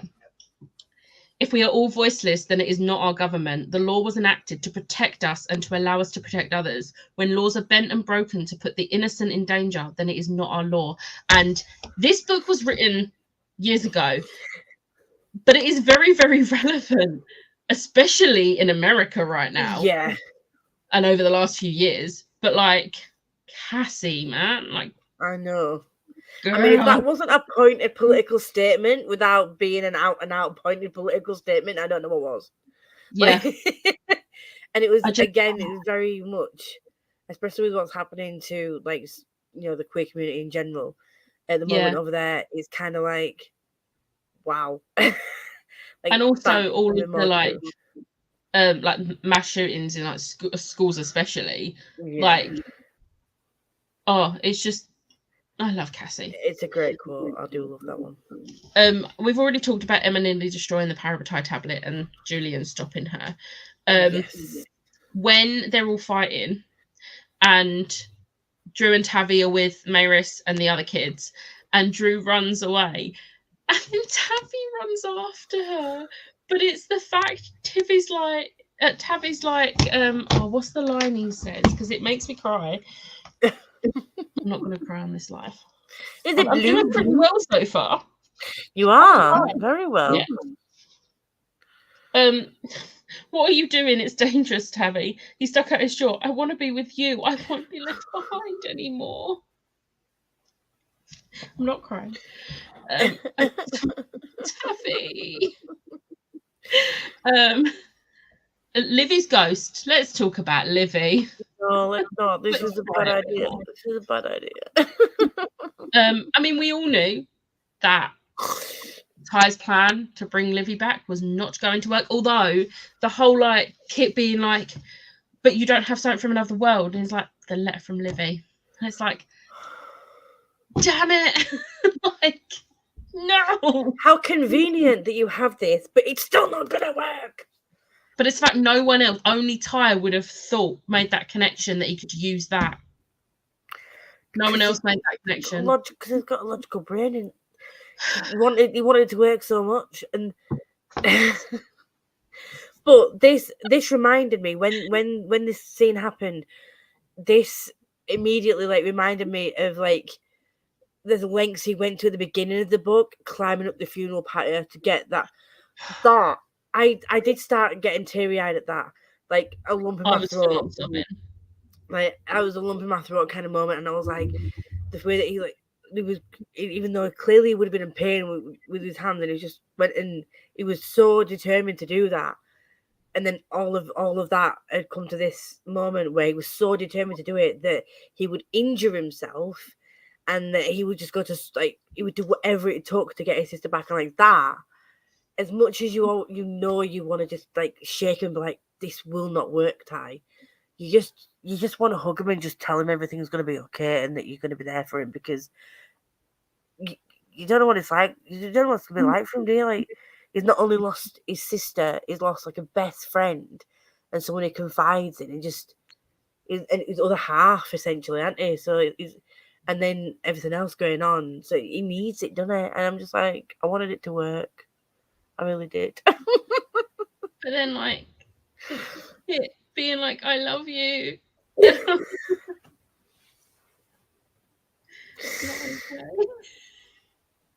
was full on sobbing at that bit. I was just like, oh my God. And the thing is, like, yeah, he might not mean it in a romantic way. I personally think he does. I do. But he might not.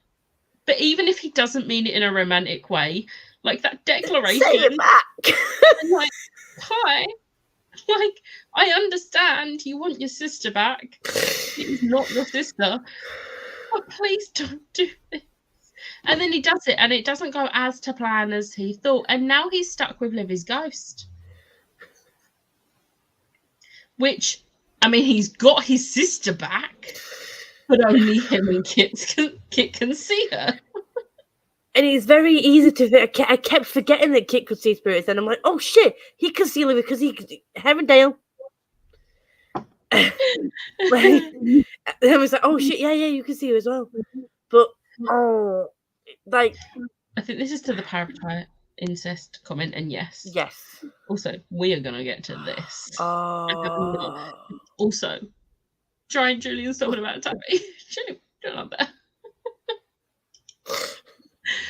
Kit realizing that Ty is actually going to go through with it and has all he needs broke my heart because he felt like he couldn't stop him, so was holding out hope something else could stop him. And he didn't. Die. I don't like it. But also, I understand why Cassie did this because we needed the build-up to we didn't need power. Like, I was screaming. And obviously, I didn't have the physical books. I was screaming at nothing in front of my face whilst this was going on in my ear holes. I was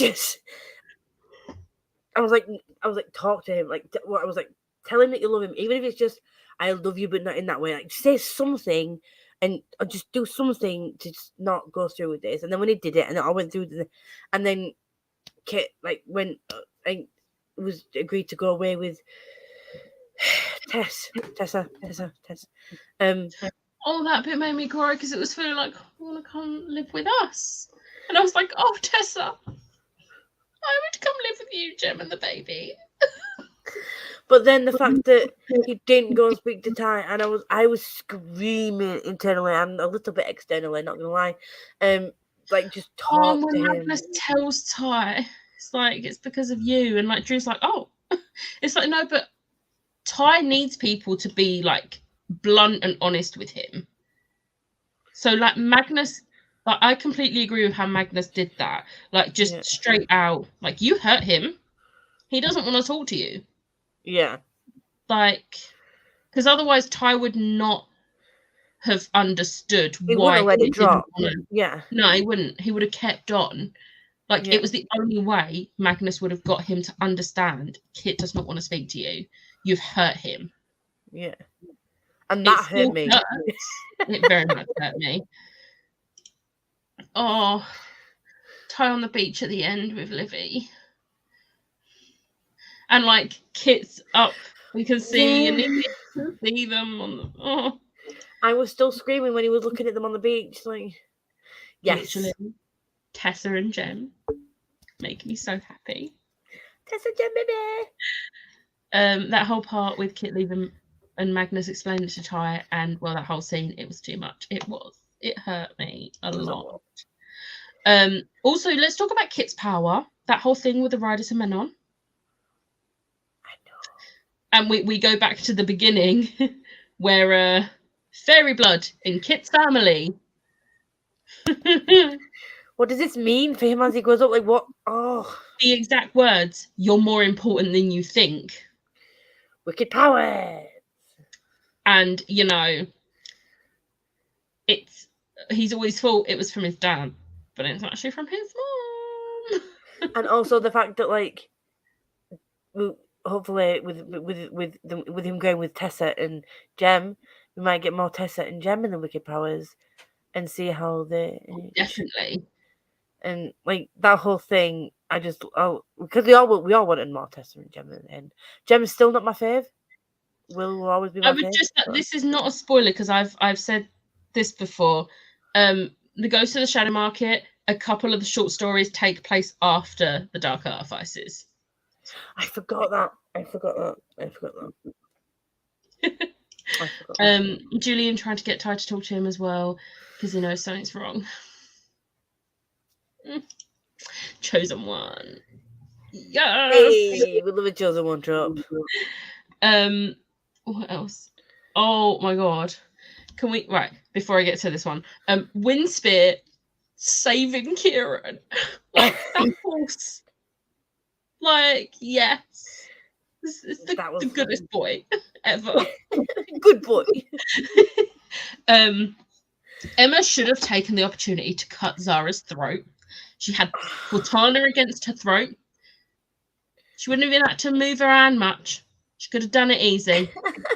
Easy. You were really cocky then. She had to go and have a conscience and not do it. And what happened? Zara literally stabbed her in the back. I screamed.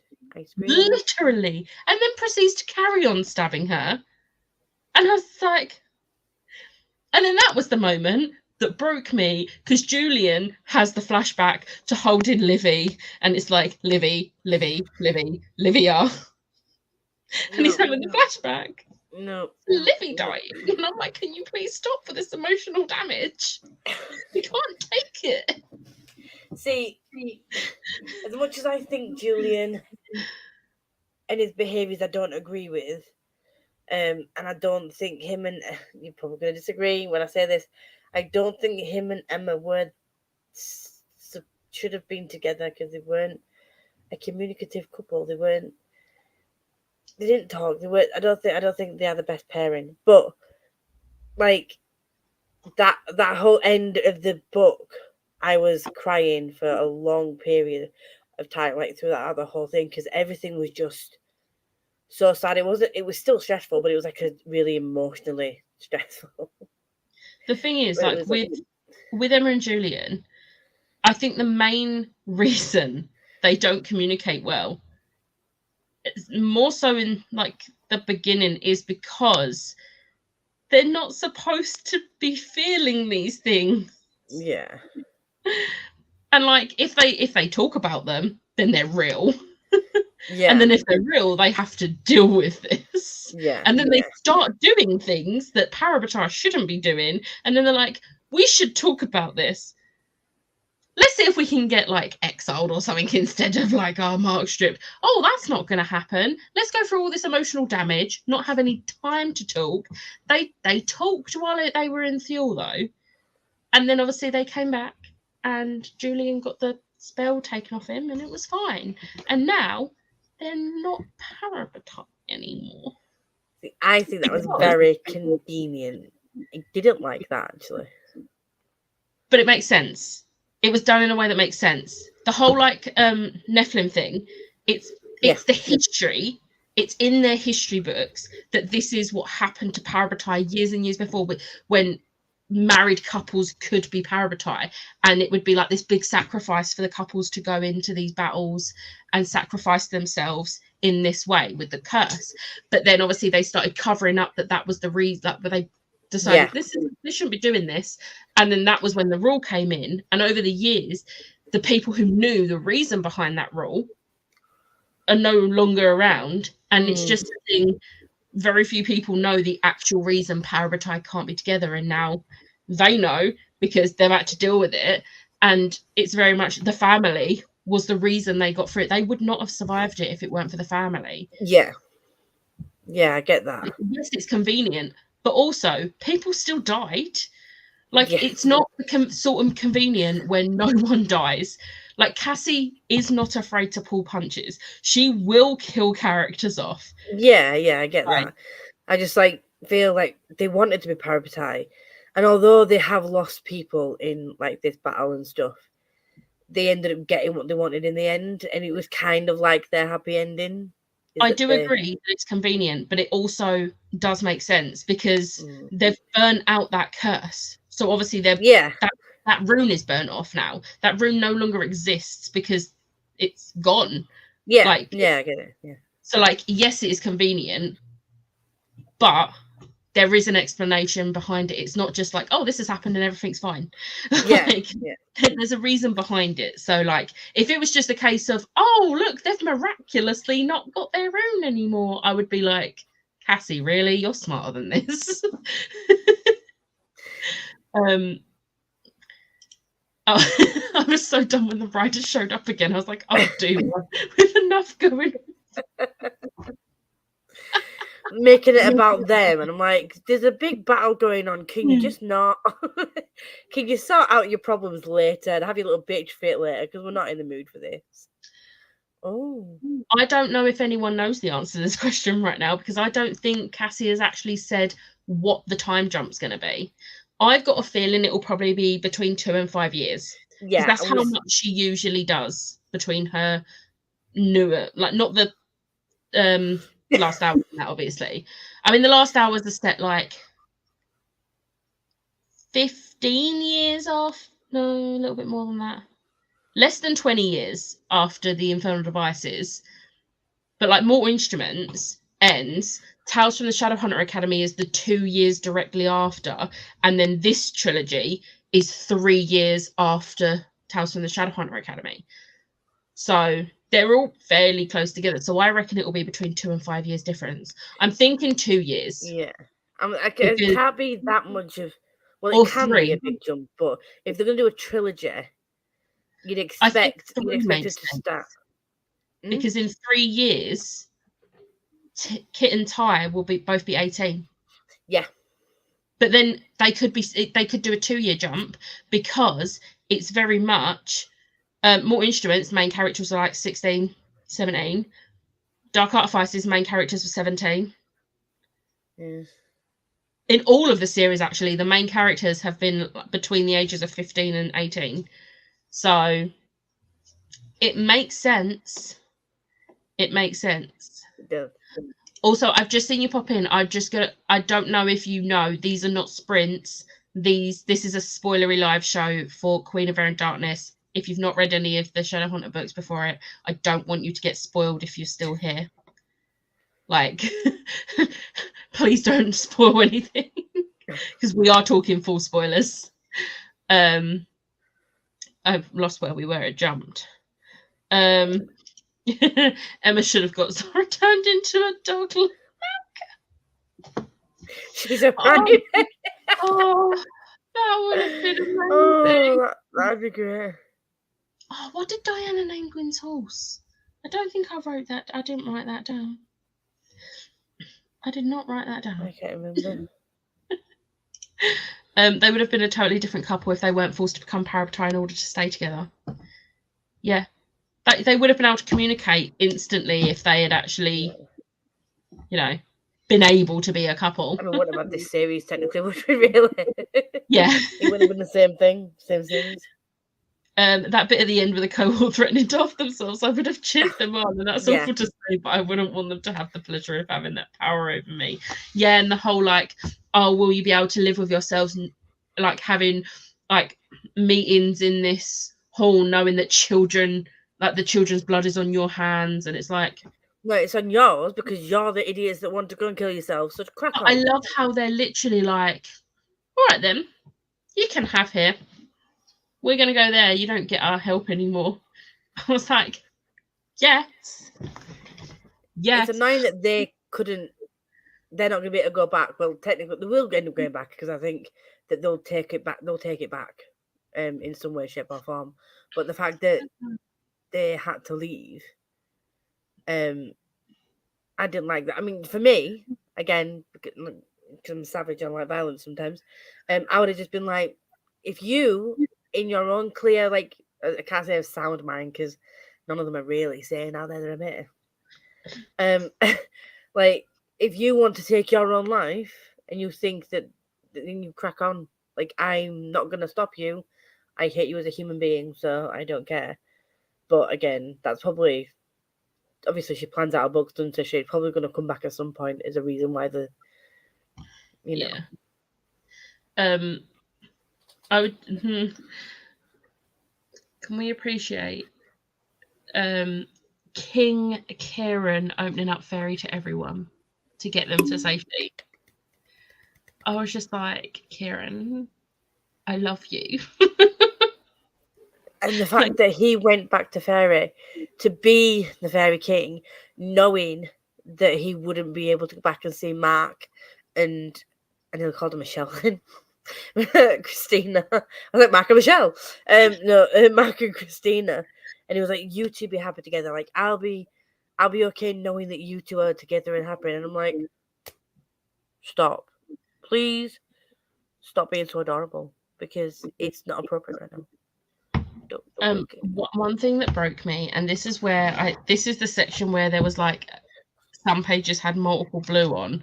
When the Blackthorns walked out to Emma and Julian, like big giant Emma and Julian, and Tavi and Drew were like the first to talk to them, like it broke me.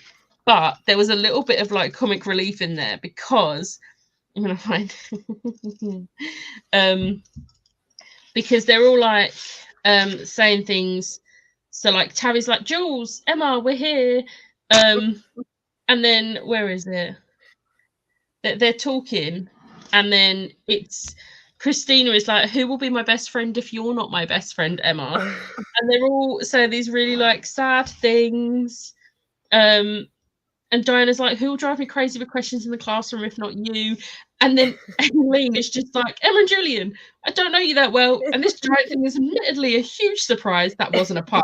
I was being literal. But being around you makes my wife really happy. And that's because she loves you both. I also like you. And we're going to be a family, damn it. So come down here and be in this family. Like, she's there, like, putting her foot down again, like, just I love her so she's going to play a massive part in the book. It's like blue, blue, blue, blue, orange. And just like crying at them saying all these things to Emma and Julian to get them to come back. And then Aline just being like amazing. And Helen patted Aline's shoulder. That was good, honey. But the thing is, like, she's not a massive character in the book, but when she is there, she definitely leaves a mark on the page, doesn't she? Yeah. Although I'm really sad about them being like, Gia's ill. And I'm like, I swear Where to did God. that come from? Like, to be fair, there's like little hints with her like not feeling great and stuff. And I'm like, can you not? Please let no one else lose their parents in this series. Jesus Christ. Is no parents safe? God damn it. Like I was going to say, oh, the Lightwoods. Oh, wait, no, not the Lightwoods. Robert's gone. And then Alec gets his job. Alex the console. I'm very happy with this, like, so much. Drew's meant to be 16 in the Wicked Powers, so that's 3 years. Hey! Oh. I like this. No time skip, picks up immediately. Have I told you about Ghost of the Shadow Market? There are a couple of short stories that pick up immediately. I'm okay with them not being involved. I'm glad they have the cottage. I'm not okay with them not being involved. I'm glad they have the cottage. Alien giving them the cottage so they can have time. I'm just like, my heart. When initially he was like, oh, I want you to be king, and his brother was like, no. And I was like, why? He wants to be happy. And then he was like, because they've already asked like for this. And I was like, oh, he's giving them, he's not. And then when he went and told Mark and Christina, and they were all like happy and together in a little throuple. On the beach, and I'm like, oh, that was adorable. That was just adorable. The little throuple is just. But also, what made me cry on the whole beach scene was like very cute, and almost all of the crying was happy crying. However, Marisol and Beatrice wearing mourning white, and I was like, oh, because we know Marisol and Beatrice from Tales from the Shadowhunter Academy, and I'm still sad about John Cartwright, which I never thought I would say, but like crying on the stairs. I'm still really sad about that, even though it was like a book ago. I'm just like, I'm not okay. But how is she still, like, how is she alive? Huh? How is she alive? Who? Beatrice. What do you mean, how is she alive? Oh, we're talking about a different character. I was thinking of the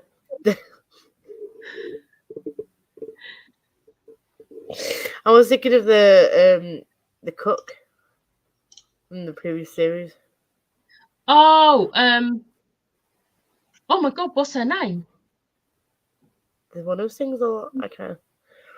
It begins with B. That's why I got confused.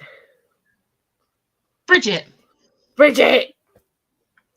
There we go, Bridget. It's so weird that Alec is console. I still see him as the teenager. Yeah, I don't think it helps that you have read these books very close together. Yeah, I very much read them years apart.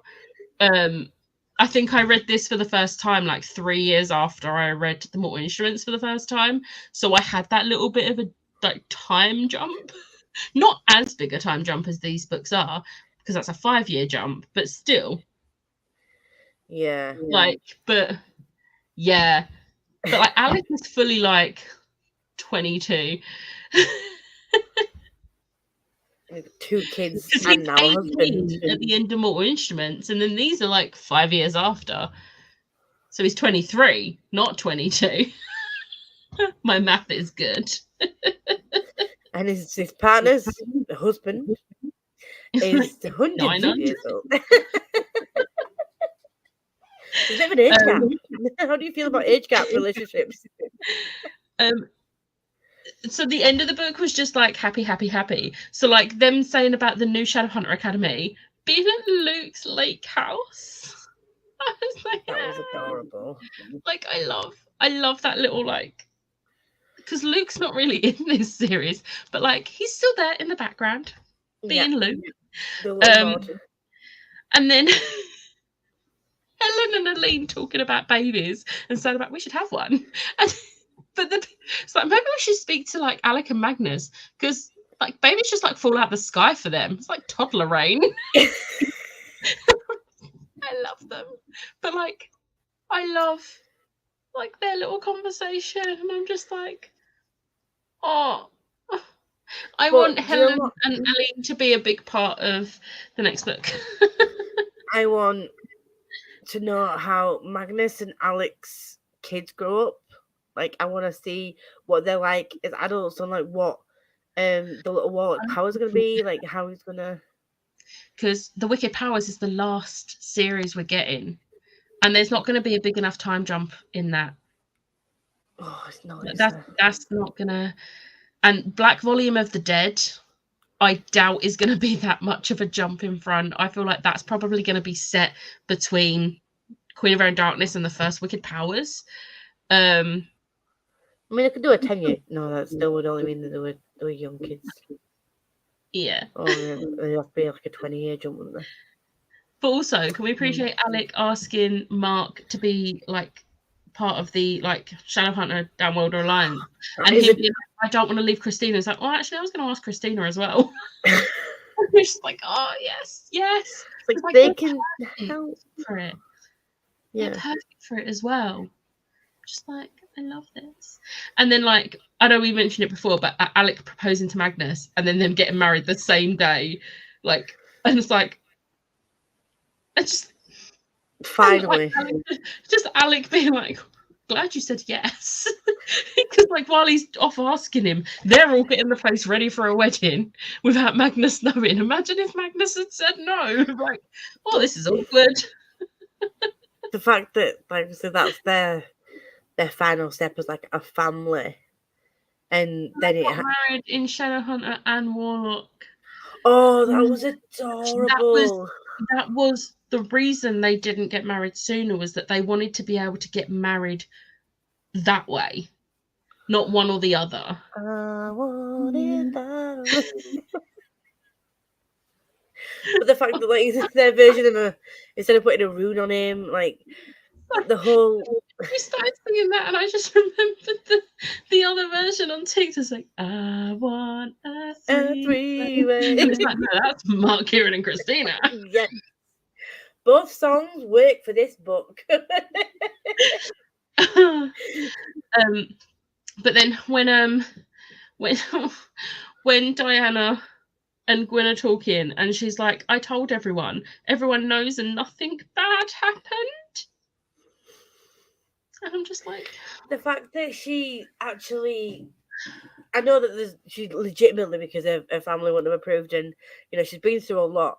The fact that like she was still worried, even though she knew everyone, you still can't tell how they're going to react to this. But everyone, especially with Shadowhunters in general, could be quite prejudiced, can't they? So the fact that she was still worried about that, but then everyone was like so accepted, and that was just that was probably one of the best things about it. It's just like showing that not all. I mean, they've already proven not all Shadowhunters are the same, but like they really are not the same. Like they will accept her because they love her as her. And I feel like Alec being the consul and Diego being the Inquisitor is going to really set things up for the Wicked Powers, because this could be the change the Clave needs to become good. Because like the Wicked Powers, obviously, they're going to defeat the cohort. Like, the cohort will be no more. Like, but it's obvious. Like, yeah, there's going to be casualties. I have no doubt that Cassandra Clare is going to really go hard on that trilogy. But at the end of it, I genuinely do believe, and obviously this is theories because I have not read The Wicked Powers, unfortunately. I wish I could have, but I haven't read it. But this is full theories. I like that we're getting to the point where I can actually share theories now. Like, I genuinely think it's going to end with Alec and Diego creating the Clave that the Clave should be. Yes. And I like how it's starting now with him becoming the consul. Yeah. It's becoming what it could have been, like what Charlotte could have done if Charlotte had been born in a different time. Charlotte is just a bad bitch, and she was born far too young. Well, far too early on in the years. It could honestly married in white and gold. Not white. White gold. Gold and blue. Gold and blue. Baby just fall from the sky when they're around, like toddler rain. I love it so much. My final note on this was just the epilogue. Fuel, Jason, Ash, and Seeley. Like, we're gonna get that in the Wicked Powers, aren't we? There's gonna be. Is Clary fine? I'm not saying I want this. Is Clary finally gonna die? Because shit keeps happening to those two. I mean, do you know what? I hope she doesn't, because, she had that whole vision about her dying, which was why she wasn't saying yes to Jace's proposals. Yes. And now she's realised the vision she was having was actually of Fuel Clary. Yeah. So let's really hope that she doesn't now actually die. Can she just have a happy life with Jace, please? They can get married. They can do their own thing. And we can have a slight reference to them in the next series of how happy they are and whether they have kids or not. And how they're living their best life as a couple. Do you know what I mean? Like, going around doing the whole Shadowhunter shit, spreading the word of her being the savior and all that. It's great. It's fine. It's funky and fresh. But please leave them be. But he's here now, and he's gonna try and call shit so he can leave and take Clary with him. And that means that Clary's not going to get fined for Confession Fabulous time. She's going to go through some more shit, which I'm not ready for. I don't like it. Don't like it. I also feel like, if I'm not going to say anything about this in case you haven't, but if you don't get a chance to read this short story, because I know not every edition has it, it's called A Love That Never Tires, and it's a bonus story featuring Clary and Jace. I don't want anyone to say anything about this in this, because you need to read it if you haven't. But very much, I need everyone to read it. Please and thank you. That is all. I'm going to be so mad if she dies. Like, so mad. She's been through so much. She's come back and she's fought through so fucking much. Like, I mean, they've all been through a lot. And obviously Kit and Ty have got a bit more to go. But they just need to leave Clary alone. It's like it's a never-ending cycle of, you know, we move on the series, but we never seem to move on from causing her some kind of pain or injury. Like, it always comes back to those two, doesn't it? Yeah. In some way, shape, or form. To an extent, it makes sense because that's where it started. Yeah. But I just want them to be happy. I just want them to be happy. Fingers crossed. But I have no more comment. I love how I was kind of joking when we was an hour in and I said we're only about halfway through, but we are actually an hour later and we've only just finished talking about it. I did say I hope you've got your drinks and snacks. Speaking of, I've not had anything to drink for 2 hours. I mean, same. I meant to refill this before the live and then I never did. But even though I yelled at you too. You did. I'm sorry. But yeah, does anyone else have anything that they want to? I do think we've actually covered everything. We have covered everything. I'm looking forward to reading the Last Hours trilogy. And now that I know who the Wiki Powers is about, I'm really looking forward to that. But now that even though I don't really need reminding, but it just sort of slipped my brain, like, now that, like, the whole Jace thing's happened, I am scared to get to the Wicked Powers because we all know that she's not scared to kill off. She's not afraid to kill off characters, and I'm not ready for anyone that I care about to be killed off. I genuinely think the ones who will be safe, without a doubt, will be Ty and Kit. Yeah. I don't think she'll kill Ty because she's already killed off one of the twins. Yeah. And I think Kit is far too important to be killed off. Which has been heavily hinted at. Yeah.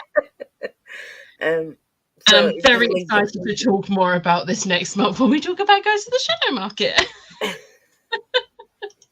I did. You watched me. You watched me drink some of my water. I'm immediately going to start Shadow Market after this. I'm hoping to start it this weekend. Obviously, it's a reread. However, Ghost of the Shadow Market, I've only ever read once before, I think. So I think that's the one I've read the least amount of time. They're short stories, aren't they? That's not kind of like a Tales of the Shadowhunter kind of a thing, is it? It is short stories. However, whereas with Bane Chronicles, they're short stories, but it doesn't really matter. Like, you can read them. Yeah. Ghost of the Shadow Market, they are all very relevant. Right, okay.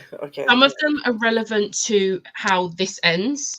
Some of them are relevant to read before the Last Hours, which is why I did it before the Last Hours. Because obviously it follows Brother Zachariah through into Jem. So it very much takes... It's Jem's book. Brother Z! Do it, please. So then you can discuss. Please. It's so good. But yeah, I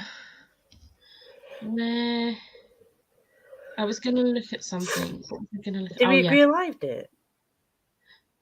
We haven't yet, but I am gonna put a message because I can't do the first week in May, so the earliest it will be is the second week, but it kind of needs to be the second week because the third week of May I am not at home.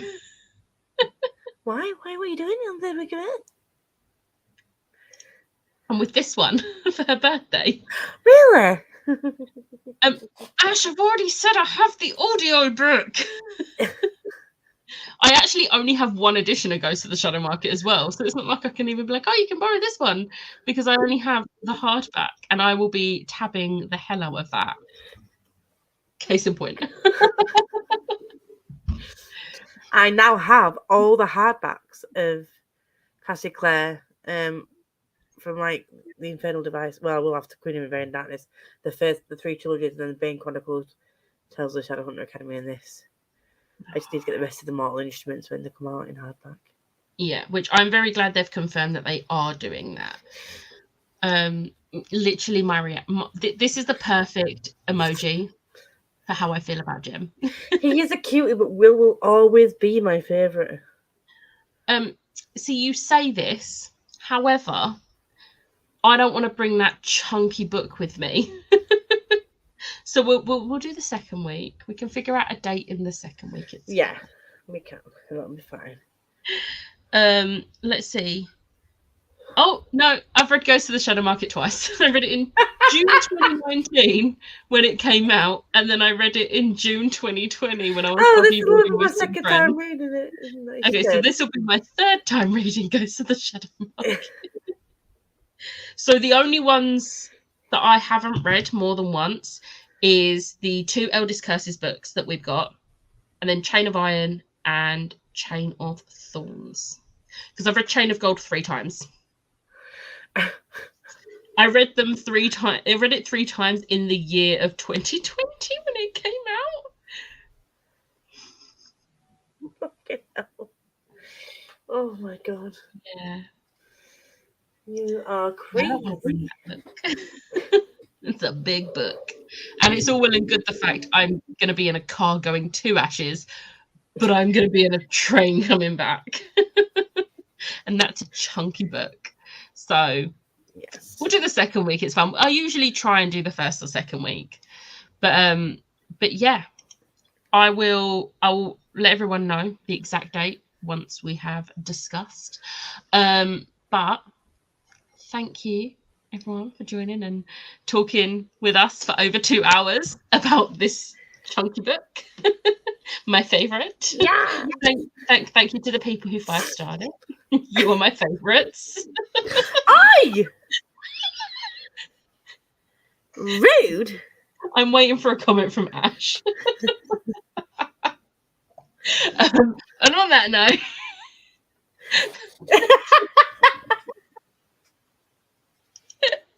I think you get a pass because you're a girlfriend, so she can't really include you in that. But she 3-starred it. Thank you for joining, and we'll see you next time. Bye.